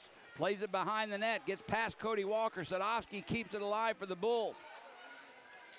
Woods has it. Cody Walker comes in with it. Tried to get it to Soretsky. Taken away from Cody. Comes into the near corner. Tracy pinching in from his defensive position to try and keep it alive for the Bulls. Behind the net, played by Soreski. Back to Cody Walker, who finds the puck on his stick. Walker holds on to it. Birmingham tries to keep it alive, taken away from Walker. Back to center ice, taken away by Soreski from Kelly, and he'll pop it right back in. Look out. Boyko played it himself. Odd hop off the boards, but it comes right to Macon, and Witherspoon skates away. Soreski gives him a whack. Glover takes him down. Birmingham picks the loose puck up. Pereira with it now at center ice. Can't get past Messier, so he opts just to backhand one in off of both Beers and the linesman. Now the puck is loose in the slot, played out by Macon. Mott sends one in. Joseph will play it himself off the stick of Waite. Loose puck in the Bull zone. Played by Birmingham and out. Danny Waite slides one over for Walker. Just out of his reach. Macon just clears it. Not sure if it's Birmingham giving an extra step off that first goal in the second period or Macon's wearing down, but something has changed in this hockey game. Now behind the play, Mott takes out Scahill. Birmingham still with the puck. C.J. Walker with it. That's going to be offside as Waite was just ahead of the play. That hesitation by Walker to pull it back results in the offside. 17:29 to go here in the third period of play. Birmingham tying the score up on McGregor Sinclair's 12th goal of the year from Walker and Ledzianko on the power play. Just 39 seconds into the third period of play. And that was something, Jody. Hats off to Taylor Joseph for not losing his mind after his feet were taken out from underneath him. Birmingham with possession, brings it in. Olenek almost was offside, but he drug that skate back. A pass for Olenek was behind him. Back the other way comes Macon. Miklako sends it in. Gagnon catches up with it first, but can't chip it out. Gagnon takes the puck away from Welch, but it comes to Krupinski. His backhand shot goes well wide, played by Miklako's behind the net for Welch. Taken away by the Bulls. Sinclair with it. Gets it over to Gagnon as Sinclair goes down on the play. Pass out through the slot, now down through center ice. Myers has it into the Macon zone. Can't cut past Allison, but he did get the shot off. It just goes wide. Wood will keep it alive for Birmingham. Far boards now played by Soreski. Centers a pass out in front looking for Wood or Soreski, but taken away by Krupinski. Now, centering pass taken away. Look out. Here comes Witherspoon the other way. Tracy's going to have to hurry to get back. Witherspoon, their leading scorer, couldn't get the shot off. Nice hustle by Tracy, and Macon has to retreat the zone. Now loose puck inside the Bulls' blue line, just inside. Goes in deep. There's a shot, goes wide. All the way around near side. C.J. Walker picks it up for Birmingham. Tries to cut past two defenders, does, but the puck comes off his stick right in on Boyko, who puts that mitt on it and covers it up. Great defensive play there by Tracy, Jody. Keeping them to the outside and making sure their top scorer did not get in and get a good scoring opportunity. Excellent play by Tracy to keep this one. Quick transition and turnover, and the Bulls are right down the other way with C.J. Walker breaking in. He almost got through two Macon defenders, and that puck just dribbled in on Jost. Off the draw, Waite tried to draw it back. It comes to no one. May couldn't get it. Now Waite takes the shot just wide of Boyko. Big hit along the far boards, causes a turnover. Birmingham now has it. Pereira with it. For Ledzianko, he takes a hit from May, but the loose puck finds the stick of C.J. Walker. Glover cruising in front. Behind the net, Walker is there. Glover will chip it around to the near side. Back at the point for Pereira. His shot off Glover, and here comes Mott the other way, 2-on-2. Now May enters the fray. Birmingham takes the puck away. Glover has it there at the end of their shift. Not a lot of juice left on this line. Glover sends it in, popped out by Macon, but right back in. Now Krupinski curls away from Ledzianko, and they'll send it into the Bull zone. 15 minutes to go, third period. Score tied at 2. Birmingham with the puck behind their own net, looking for an outlet. Youngworth with it. He'll just skate away. Gets a nice pass ahead to Sinclair. Olenek and Ledzianko with him. Tips it into the far corner. Played by Allison. Allison with a nice play. Gets it out back into the Bull zone. No icing. Now they'll call icing. I apologize. Youngworth touches up. So the same line will be out on the ice for Macon, but they will have the benefit of our first media timeout of the third period. 14:42 to go. Bulls tie the score up at 2. There's Gagnon right down in front of the Macon bench, Jody. Just always finds a way to be in the middle of everything, you know what I mean? And we talked about it last night, but the good news for the Bulls is he hasn't had a deuce tonight. Exactly. So, as long as he stays out of the box, we're in good shape. We don't need to have any retaliatory penalties like Tracy had in the first period, which I had no problems with that. I was glad he did it.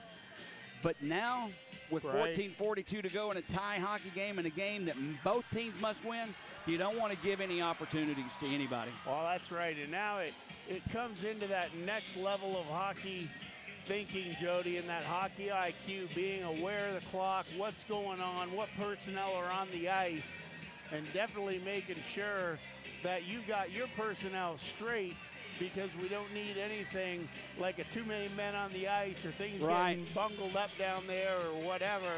We just need to keep the ball rolling the way that it is right now and see if we can't come out of this one with 2 points in regulation. Sinclair on the draw for the Bulls. Goldowski for Macon. No one clearly wins it, but Olenek will put it behind the net for Kip Ledzianko. Goldowski was all over him. He had nowhere to go with the puck. Gagnon behind the net from his defensive position, tried to center one out in front. No one was there. Now that was tipped over the glass. Birmingham's claiming a delay of game. And I believe, well, no, again, they're going to get the penalty. McLachos will go off. Birmingham right back on the power play. A delay of game call. The #1 power play team in the league. Birmingham will get their second chance of the night. They converted 13 seconds into that first one. How about that, Jody? Rolling around like 7th, 8th, 9th in the league, but you've got the #1 power play. Wow. Sinclair on the draw, loose puck, played along the far boards. Walker comes up with it for Birmingham. He'll drop it off for Ledzianko, far side. Back at the point for Youngworth. Same lineup that was on the ice for the first goal. Kip, near side. Sinclair thought about a one-timer. Decides not to. Gets it back to Ledzianko. Plays it down low. Deflection by Glover just off the side of the net. Nice idea.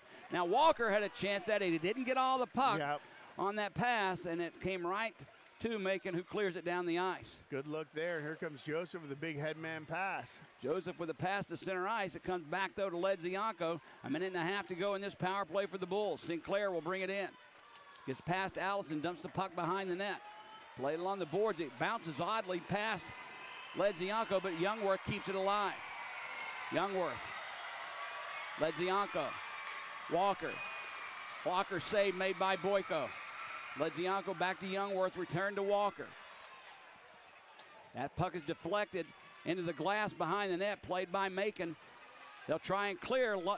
Ledzianko had it, kept it alive, doesn't know where it is. He finally finds it, keeps it alive for the Bulls. There's a shot by Glover, and that one goes into the netting, out of play. Ledzianko fed in the puck on a bad angle shot. Glover scored from there many times before, just missed the mark on that one. Jody, if we were playing horseshoes and hand grenades, the Bulls would be up by 2 right now, because Glover, on the opportunity before that one that he just took, that was a near miss. He hit the outside of the post in the crossbar, and I thought for sure that was going to find a way. But the Bulls definitely mounting the pressure here. 43 seconds to go in this power play. Off the draw, puck line loose, played by Macon's Kelly, and he'll put it down the ice. Joseph, for whatever reason, blocked it with stopped it with his blocker instead of a stick.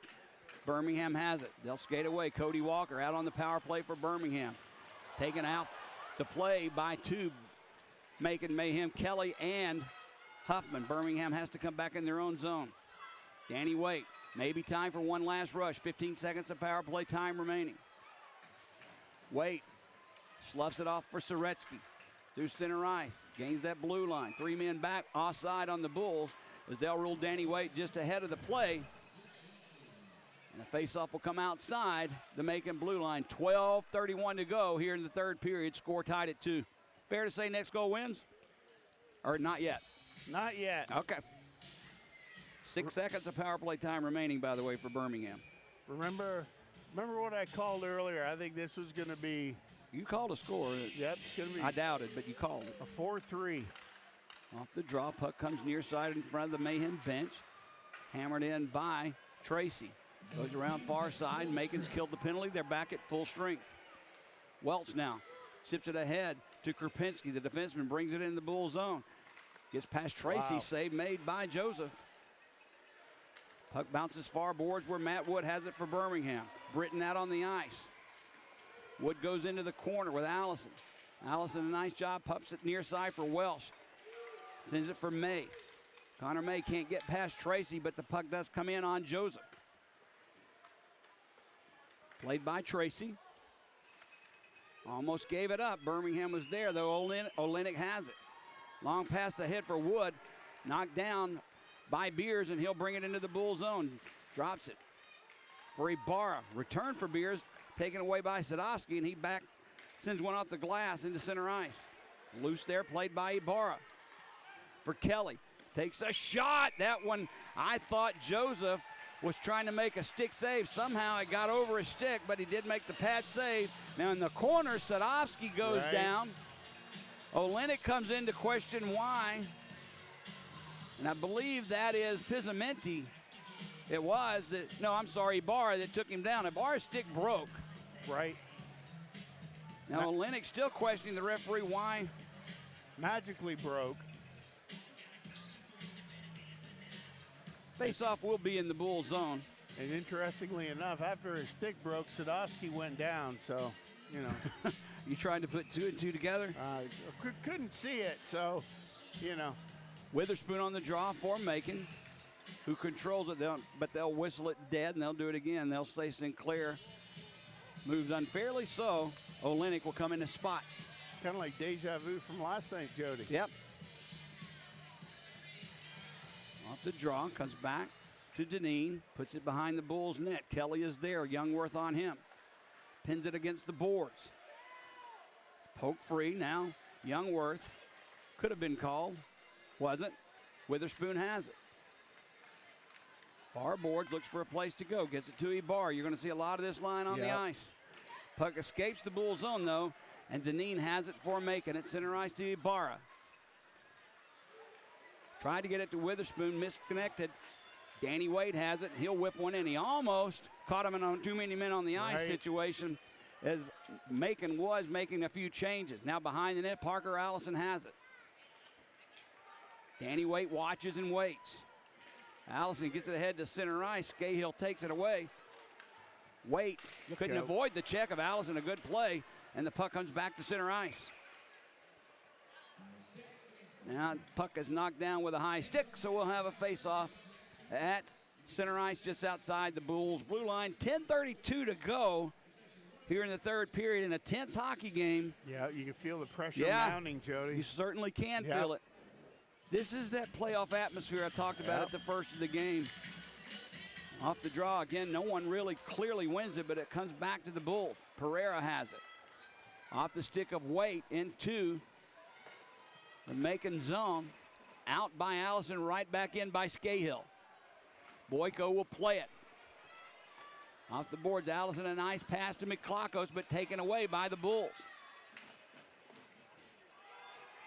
Into the Macon zone. Glover is there behind the net, takes the hit by Allison. There's a pass, or shot that is, by Waite that just goes off the stick of Boyko. He wasn't expecting it. Birmingham's Sadowski with the puck, slides it over for Walker. Walker draped all over him by Goldowski, so he just shovels it around the net. Played far boards. Pereira keeps it alive for the Bulls. A nice little tip pass to Wade in front. That was deflected, but right in on the stick of Boyko, and now Macon will clear.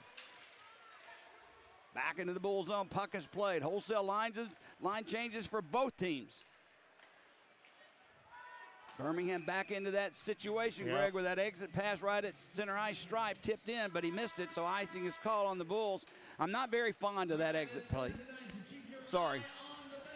Well, definitely not, and especially after the wholesale line changes. Yeah. And fresh legs getting out there, there's just too much opportunity for something to go wrong, where I like puck possession in the neutral zone and then make a play, enter the zone as a unit, come across, because you can see the success that Glover line is having when they do that, Jody. And I'm telling you, Drake Glover is quietly, you know, He's waiting. not necessarily on the scoreboard yet, but I'm telling you, the little things that he's doing down there, he is in all the right spots, and sooner or later, it's going to pay off. 9:27 to go here in the third period. We're in our second media timeout of the third period. Birmingham has Woods, Soretsky, Cody Walker out with Sadowski and Colin Tracy, whereas Macon has a big lineup with Chris Mott, Connor Right. May. On defense, Beers, Glover with a Rosenbaum. plus 10 rating, Jody. Give me more of him. Off the face-off, Beers has it. Sends a weak shot in, never made it through. Now Woods backhands one off the ice, or off the boards into center ice. Cody Walker giving chase. Behind the Macon net, it's played near boards. Tracy pinching in, gets it to Soretsky. He just turns and fires off the skate of Beers, who will skate through center ice. Gives it up for May. It's past him. Played in the Bulls' zone, and icing is called on Macon with 9:03 to go. Now Birmingham will send out Olenek, Ledzianko, and Sinclair with the face-off deep in that Macon zone. Right. Macon has to remain out there with Mott, May, Beers, Rosenbaum, and Messier. And I'm glad we got away with a broken pass there for icing for Macon, Jody, because that's where Soretsky has to recognize that Tracy pinched on his side. You don't just throw it over to the far side with one of your defensemen down deep. Sadowski off the draw like last night, got the shot off a yard inside the blue Yeah. line, deflected, but Boyko was there, gobbled it up. We'll do it again. Now Macon can change lines, and they do, and they'll send out Witherspoon, Ibarra, and Kelly. Deneen out defensively, along with Caleb Huffman. Yeah, I think this line and Glover's line is going to get the remainder of the ice time here throughout this one, Jody. Puck dropped unfairly. They'll rule that Macon misfired. Sinclair gets to remain on the draw. Macon's going to have to send somebody in for Witherspoon. It'll be Ibarra.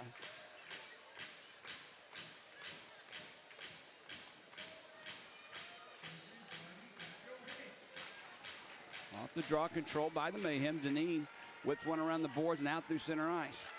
Played by Tracy, but Kelly keeps it alive, but he lost his stick. On the far boards, Macon has it. Kelly without his stick, tries to kick it. Now he does reach down to pick up his stick, but Birmingham has it. Olenek goes down. Nice tip ahead. Ledzianko to himself, brings it in. Takes a shot, trying to get that far upper corner, just high and wide. Now the puck finds the stick of McGregor Sinclair behind the net to Olenek. Puts the brakes on. Looks for somebody to center it to. Tried to get it back to Ledzianko, or Sinclair that is. He'll have it now. Back at the point, played by Gagnon. Sends one in front. That one deflects wide. Played by Huffman. He'll skate away at center ice. Gets it over to Kelly through the slot. There's a pass far side. Goes well, the shot well wide of Taylor Joseph. Birmingham's weight lost it, but Gagnon picks it up. Gives it to C.J. Walker. It's taken away from him by Parker Allison, who's had a good game tonight. He's been all over the ice. Now Glover tips it in, and it'll be played by Boyko. Near side, Welch had it, chips it ahead for McClockos. He couldn't catch up with it. Look out, he may now delineate the icing, and he does. Wow. He got back before Birmingham could. Now played behind the net. Scahill has it. Banks one to C.J. Walker. Nice tip to Wait. Brings it in the zone. Takes the shot off the skate of Krupinski and goes wide. Loose puck kept alive by Birmingham. Scahill. Down low for Glover in front. That shot goes wide by Scahill. Pereira has it. Gets it back to C.J. Walker. Birmingham's defense getting involved offensively and has all night. Pereira takes a shot. Save made by Boyko. Comes around near boards. Back to center ice. Cahill has it. Better watch out. McClockos is waiting on a mistake. He instead dibs it in deep to the Macon zone where Beers has it. Wood, Soretsky, and Cody Walker out again for Birmingham. Cody Walker picks the loose puck up at the blue line. Couldn't get it over right wing side. Now it's loose along the near boards. They'll fight for the puck there. Possession comes free for Wood. Takes the shot off the skate of Rosenbaum. Goes behind the net. Puck bounces out on the near boards. Look out. Tracy had it taken away by Mott. Gets it ahead. Nice play by Sadowski, making Carl go into the corner instead of cutting behind him. Right. Now the loose puck behind the net. Sadowski is there. That's being fought for. Macon comes out with it. In front! Save made by Joseph. Puck just inside the blue line. Rosenbaum can't get it deep, so it comes to May. Found the puck along the boards. Now Carl has it. Carl's shot blocked by Woods, who will have the puck now. And Matt Wood with a nice defensive play, saving a scoring opportunity. 5 minutes, 50 seconds to go. 2-2 the score. Now cutting right in front. Save made by Joseph on the shot from Huffman. Rebound finds the stick of Ibarra behind the net for Kelly. Youngworth on him. Gets off Kelly's stick. Birmingham's Kip Ledzianko has it. He'll fire it into the far corner and going after it himself. Played off the stick of Huffman near side. Sinclair had it, taking it away actually from Witherspoon. Birmingham lines it up. Look out, Sinclair comes in. Shot! Save made, rebound, never got. Oh. Now behind it, Sinclair goes down. Now Gagnon and Kip Ledzianko come in. A lot of jersey grabbing and pushing and shoving. I don't see any gloves on the ice as Deneen and Ledzianko. Not Ledzianko, I apologize. That was Gagnon tied up. They'll skate away from each other. I hope nothing's called here. Yeah. This is just tense playoff atmosphere hockey with 5:16 to go and a tie score 2-2. I do not see the signal being made nor a penalty box door being open. Nah, I think you just watched that one both ways, yeah. Jody, where, you know, could it have been avoided?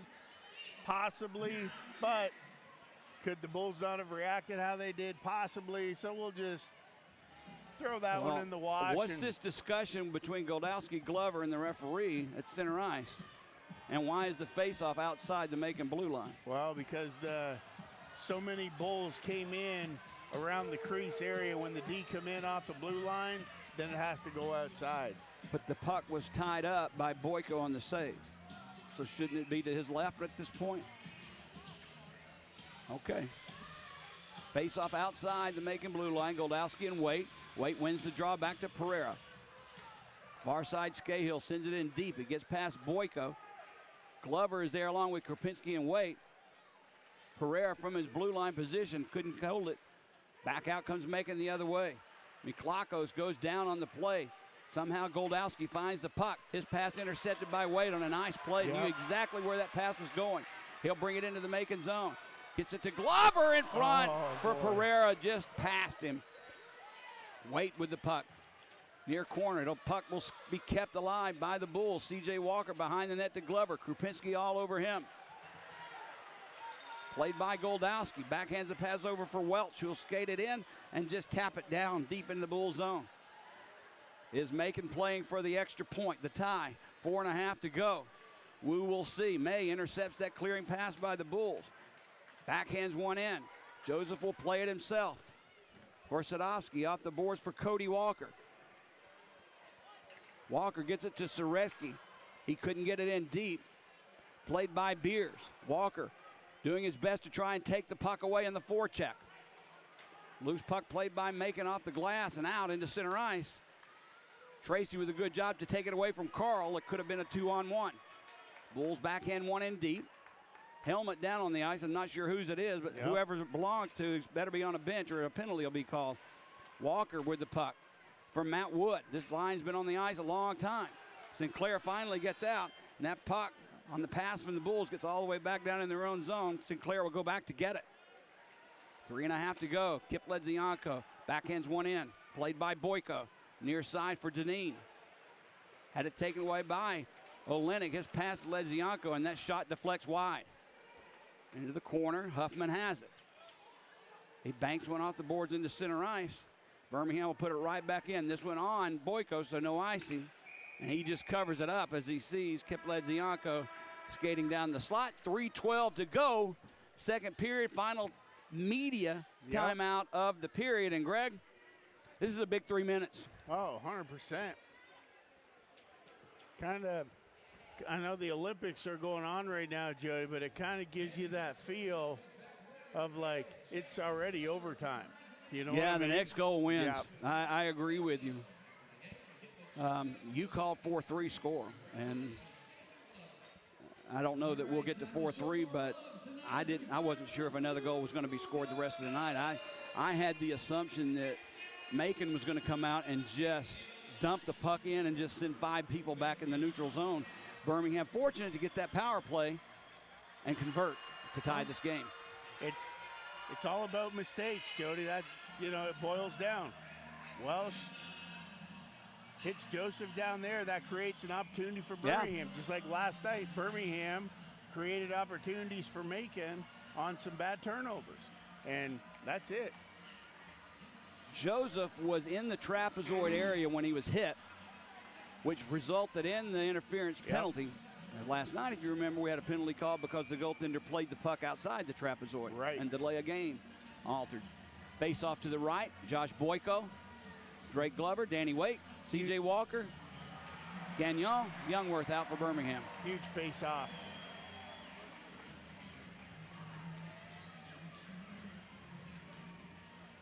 Puck controlled by Huffman of Macon. He'll slide it around far boards for Ibarra, who gets it ahead to Kelly.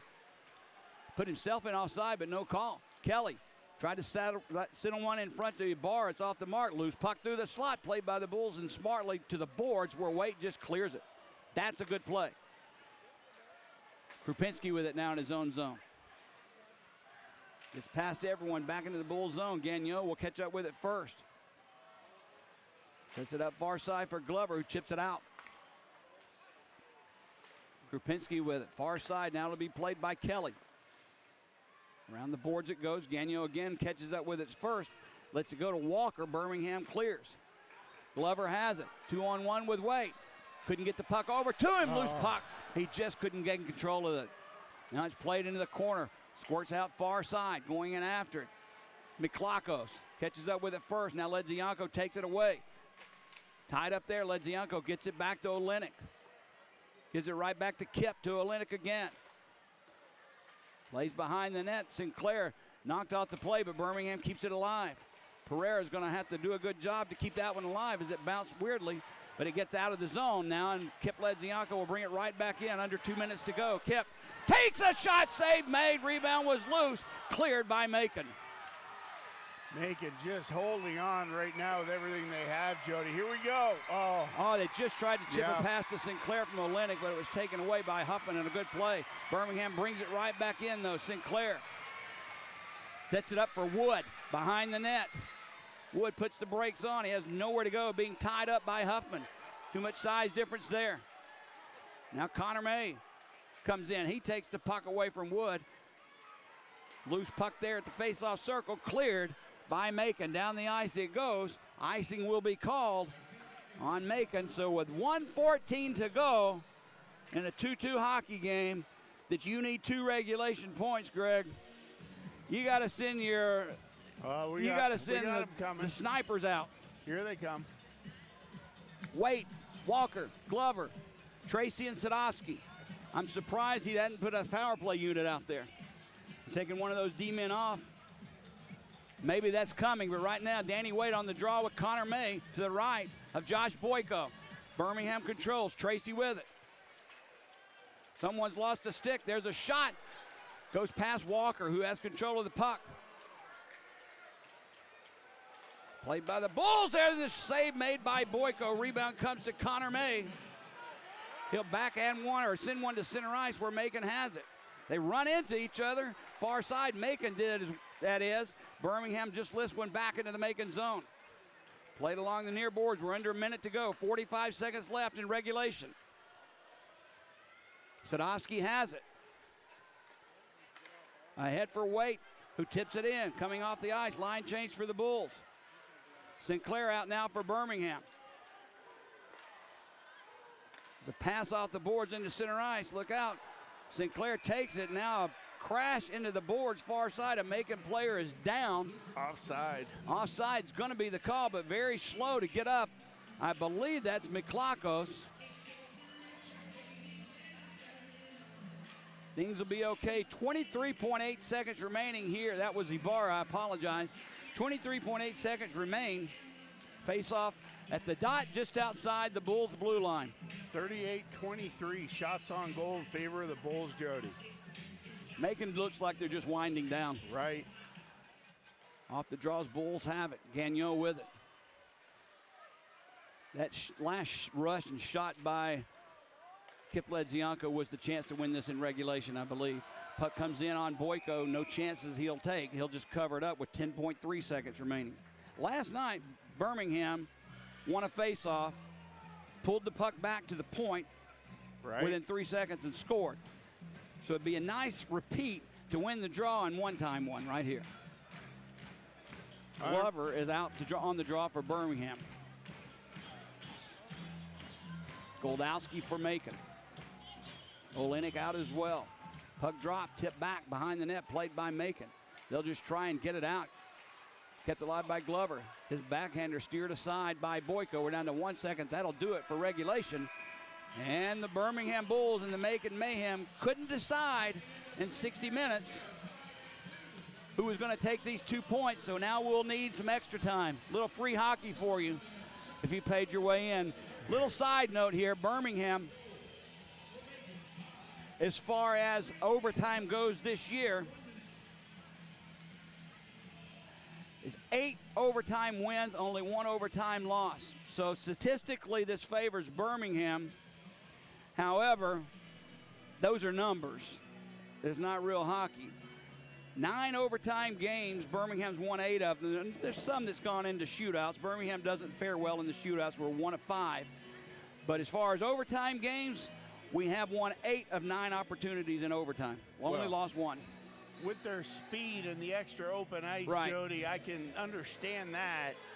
And, you know, this is just going to be one of those things. Can Macon fend off the initial barrage here by the Bulls?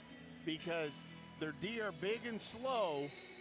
Birmingham's going to have the advantage on this overtime early, but you have to be aware if they can get control of the puck, they do have some guys who can fly up front, and with that quick transition, Bulls will have to keep their eyes open. If it does go to a shootout, as I said, Birmingham's 1 of 4, Macon is 3 of 6. But right now, it's overtime for 5 minutes, 3-on-3 hockey, unless there's a penalty call. No shootout. Let's just end this and go home. I wanted the regulation win, but I'll take the 2 points. Yep. And then get ready Monday for Huntsville. That's right. Because Macon is going to have their 3rd and 3 tomorrow against Pensacola, who's coming off a loss to Knoxville. So, you know, they're going to be ready to go. Sinclair on the draw for Birmingham. Tries to chip it down low, or to himself, really. Taken by Huffman, though. He'll circle back in his own zone. He'll slide it over. Back comes Macon now through center ice. Witherspoon brings it in, gets past the defenseman. His shot goes behind the net, played by Kelly. Far boards. Kelly trying to pin that puck in. Sadowski comes in, takes it away. Loose now picked up. Kelly has it right back. Takes a shot. Save made by Joseph. And he'll squeeze it, and we'll try another face-off. Yeah, that was dangerous, Greg. Good job by Joseph reading that one, Jody. Came out, got on top of the paint, and he had great positioning there for that shot. But the even bigger thing about that save is there was no rebound, and he gobbled it up. Wait on the draw for Birmingham. He's out. Opposite, I believe that's, well, it doesn't matter. Goldowski was there. Birmingham gains possession on the draw. Scahill with it. Behind his own net. Get it ahead to Danny Waite through center ice. Ibarra on him. Gets it to C.J. Walker, who'll bring it in. Cuts around Goldowski, puts the brakes on. Maintaining possession. Waite through the slot. Thought about a backhander. decides against it. Gives it up to Scahill. Keep it alive barely for Walker. A lot of skating for Birmingham. Walker tries to move around Goldowski. Does, but tipped away from him. Birmingham. Wow. That Scahill tries to keep it alive and does. Unbelievable. Played now by Macon Look and out. out. I'm not sure what Taylor Joseph was doing. There's a penalty coming up.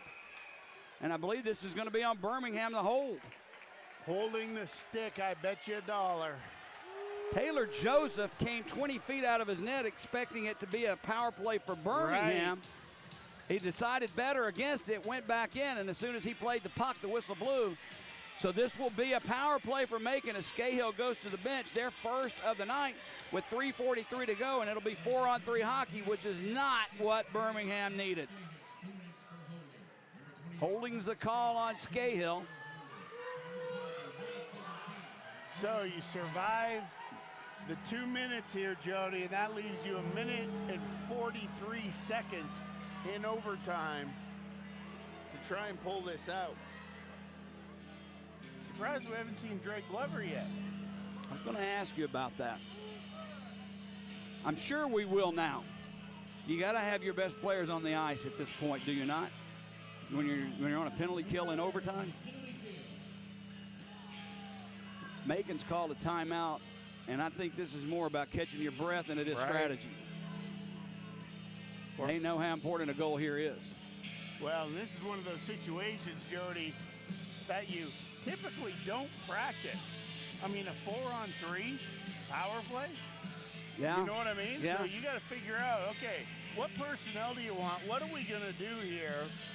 Well, they're going to send out Witherspoon, Kelly, and Ibarra. That's no shock. Birmingham counters with Youngworth, Gagnon defensively. So 2 defensemen will be on the ice with McGregor Sinclair. McGregor Sinclair, remind you, last night had a shorthanded goal. So he's an excellent penalty killer.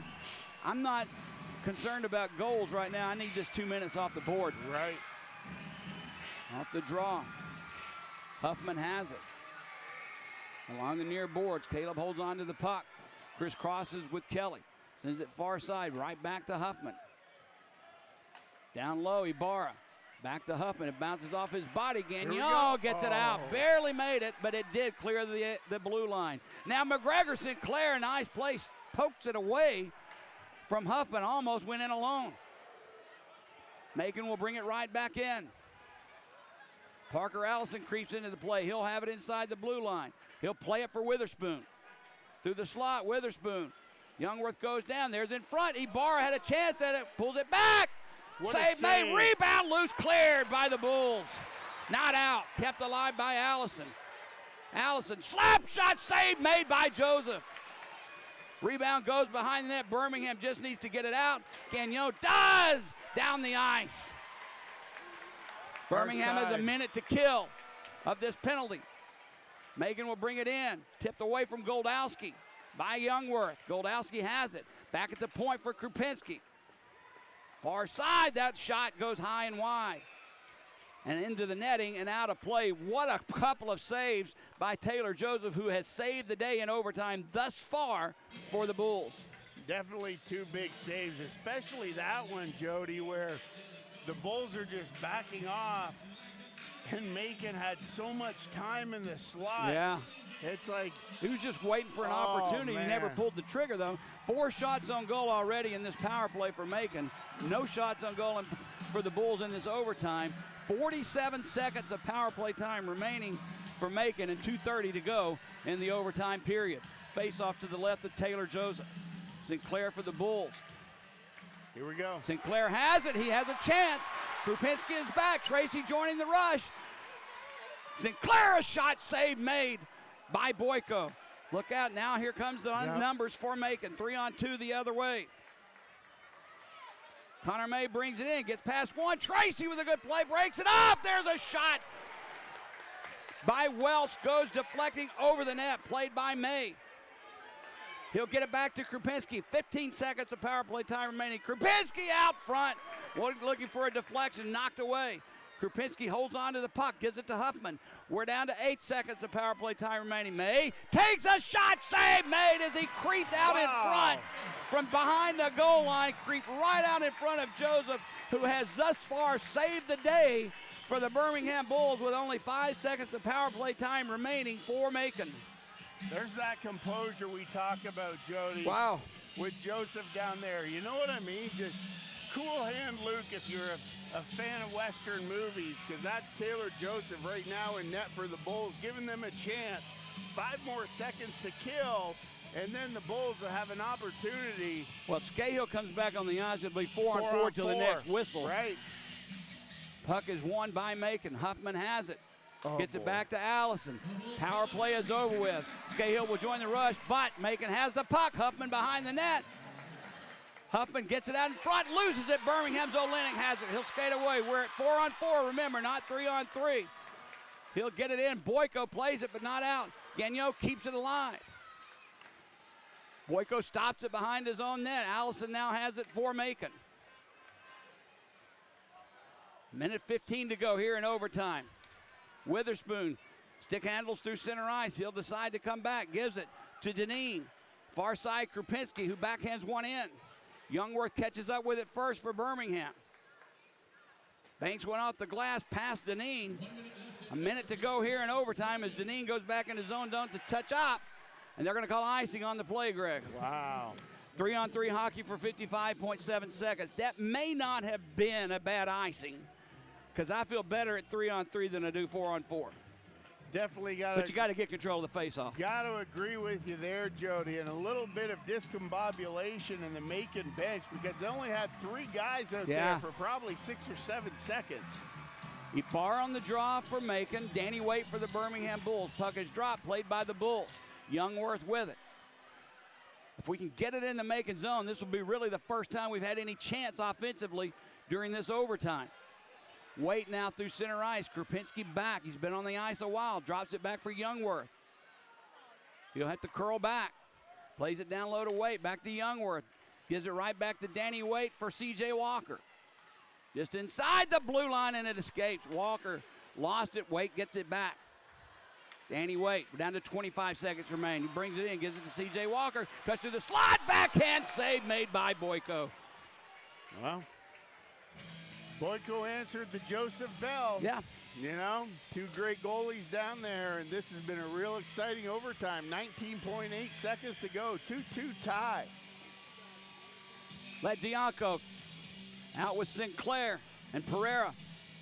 Huffman, Welsh. Yeah, you got to watch Welsh here. Goldowski out as well. See him looking at the point. He's saying, hey, if we win this clean, I'm gone. Face off to the right of Boyko. Controlled by Macon. Big face-off win for Macon right there. We're down to 15 seconds of overtime remaining. I think they just are ready for a shootout.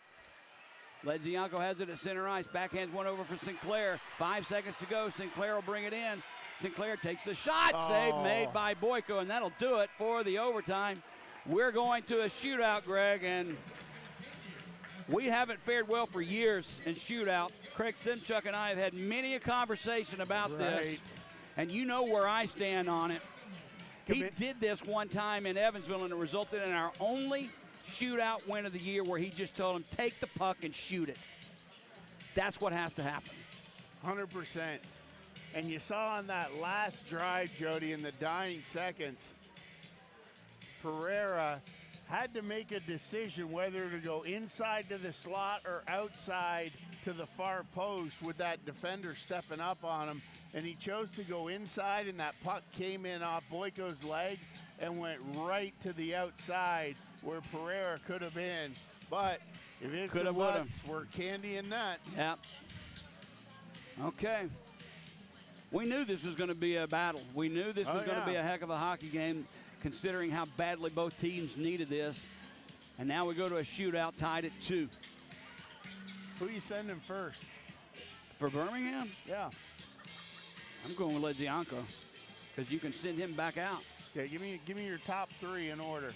Ledzianko, Glover. McGregor Sinclair's been hot.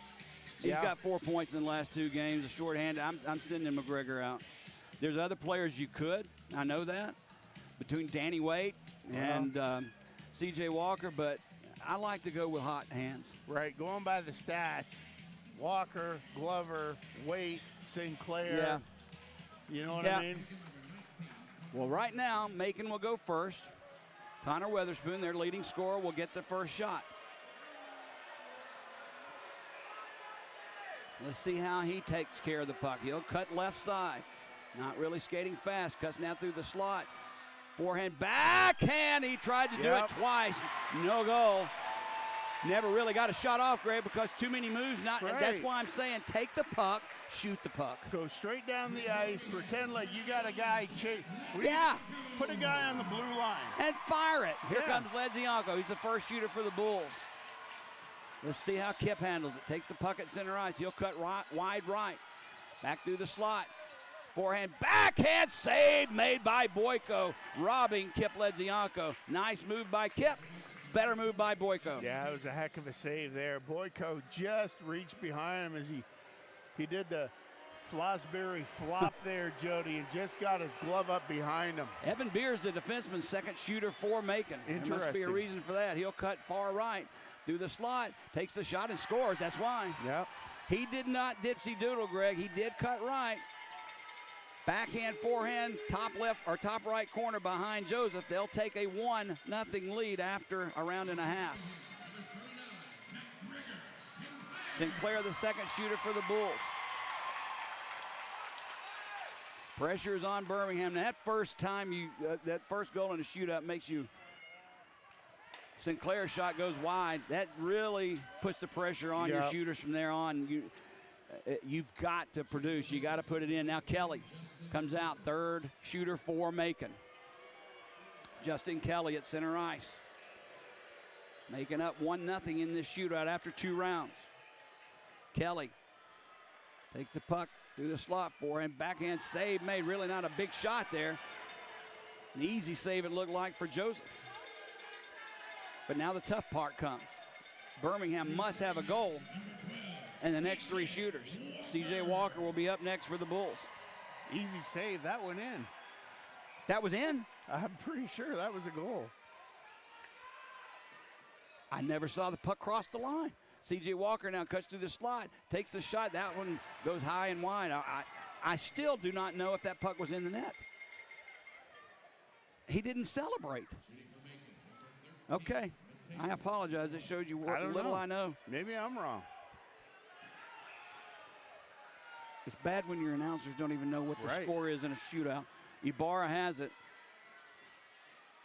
Ibarra takes the shot. Save made. So I can give an X on that. We'll know if Birmingham misses this shot and the game's over, we'll know he did score. Right. Danny Waite's the shooter for the Bulls.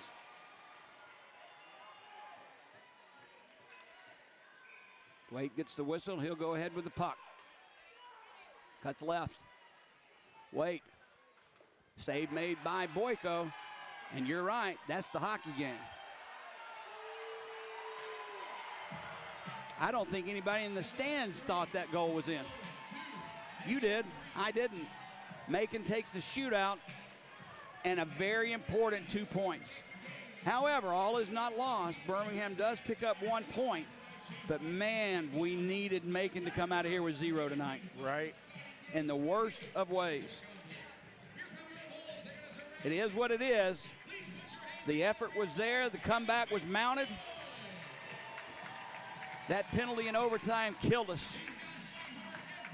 At that point, a 3-on-3 overtime period heavily favored the Birmingham Bulls. And when you lose 2 minutes of it to a penalty, that basically does it in for that overtime with only a minute or so remaining of 3-on-3 hot. Well, like 55 seconds is all we had. That's it. So you talk about it tightening up here, Jody. Knoxville. Oh, Knoxville beat Pensacola. Oh, boy. Knoxville has no goaltending. They have signed 2 goaltenders off the Fed wire, yet they beat Pensacola. Go figure. So they lost Mundinger to the IR. So Knoxville has a little bit of breathing room. Quad City, they lost to Peoria. So Knoxville at 43 is 6th place. And that's tied with 5th place. No, Roanoke won, so they go up 45. So Roanoke's in 5th, Knoxville's in 6th. Yep, Knoxville's in 6th at 43. Quad City at 41.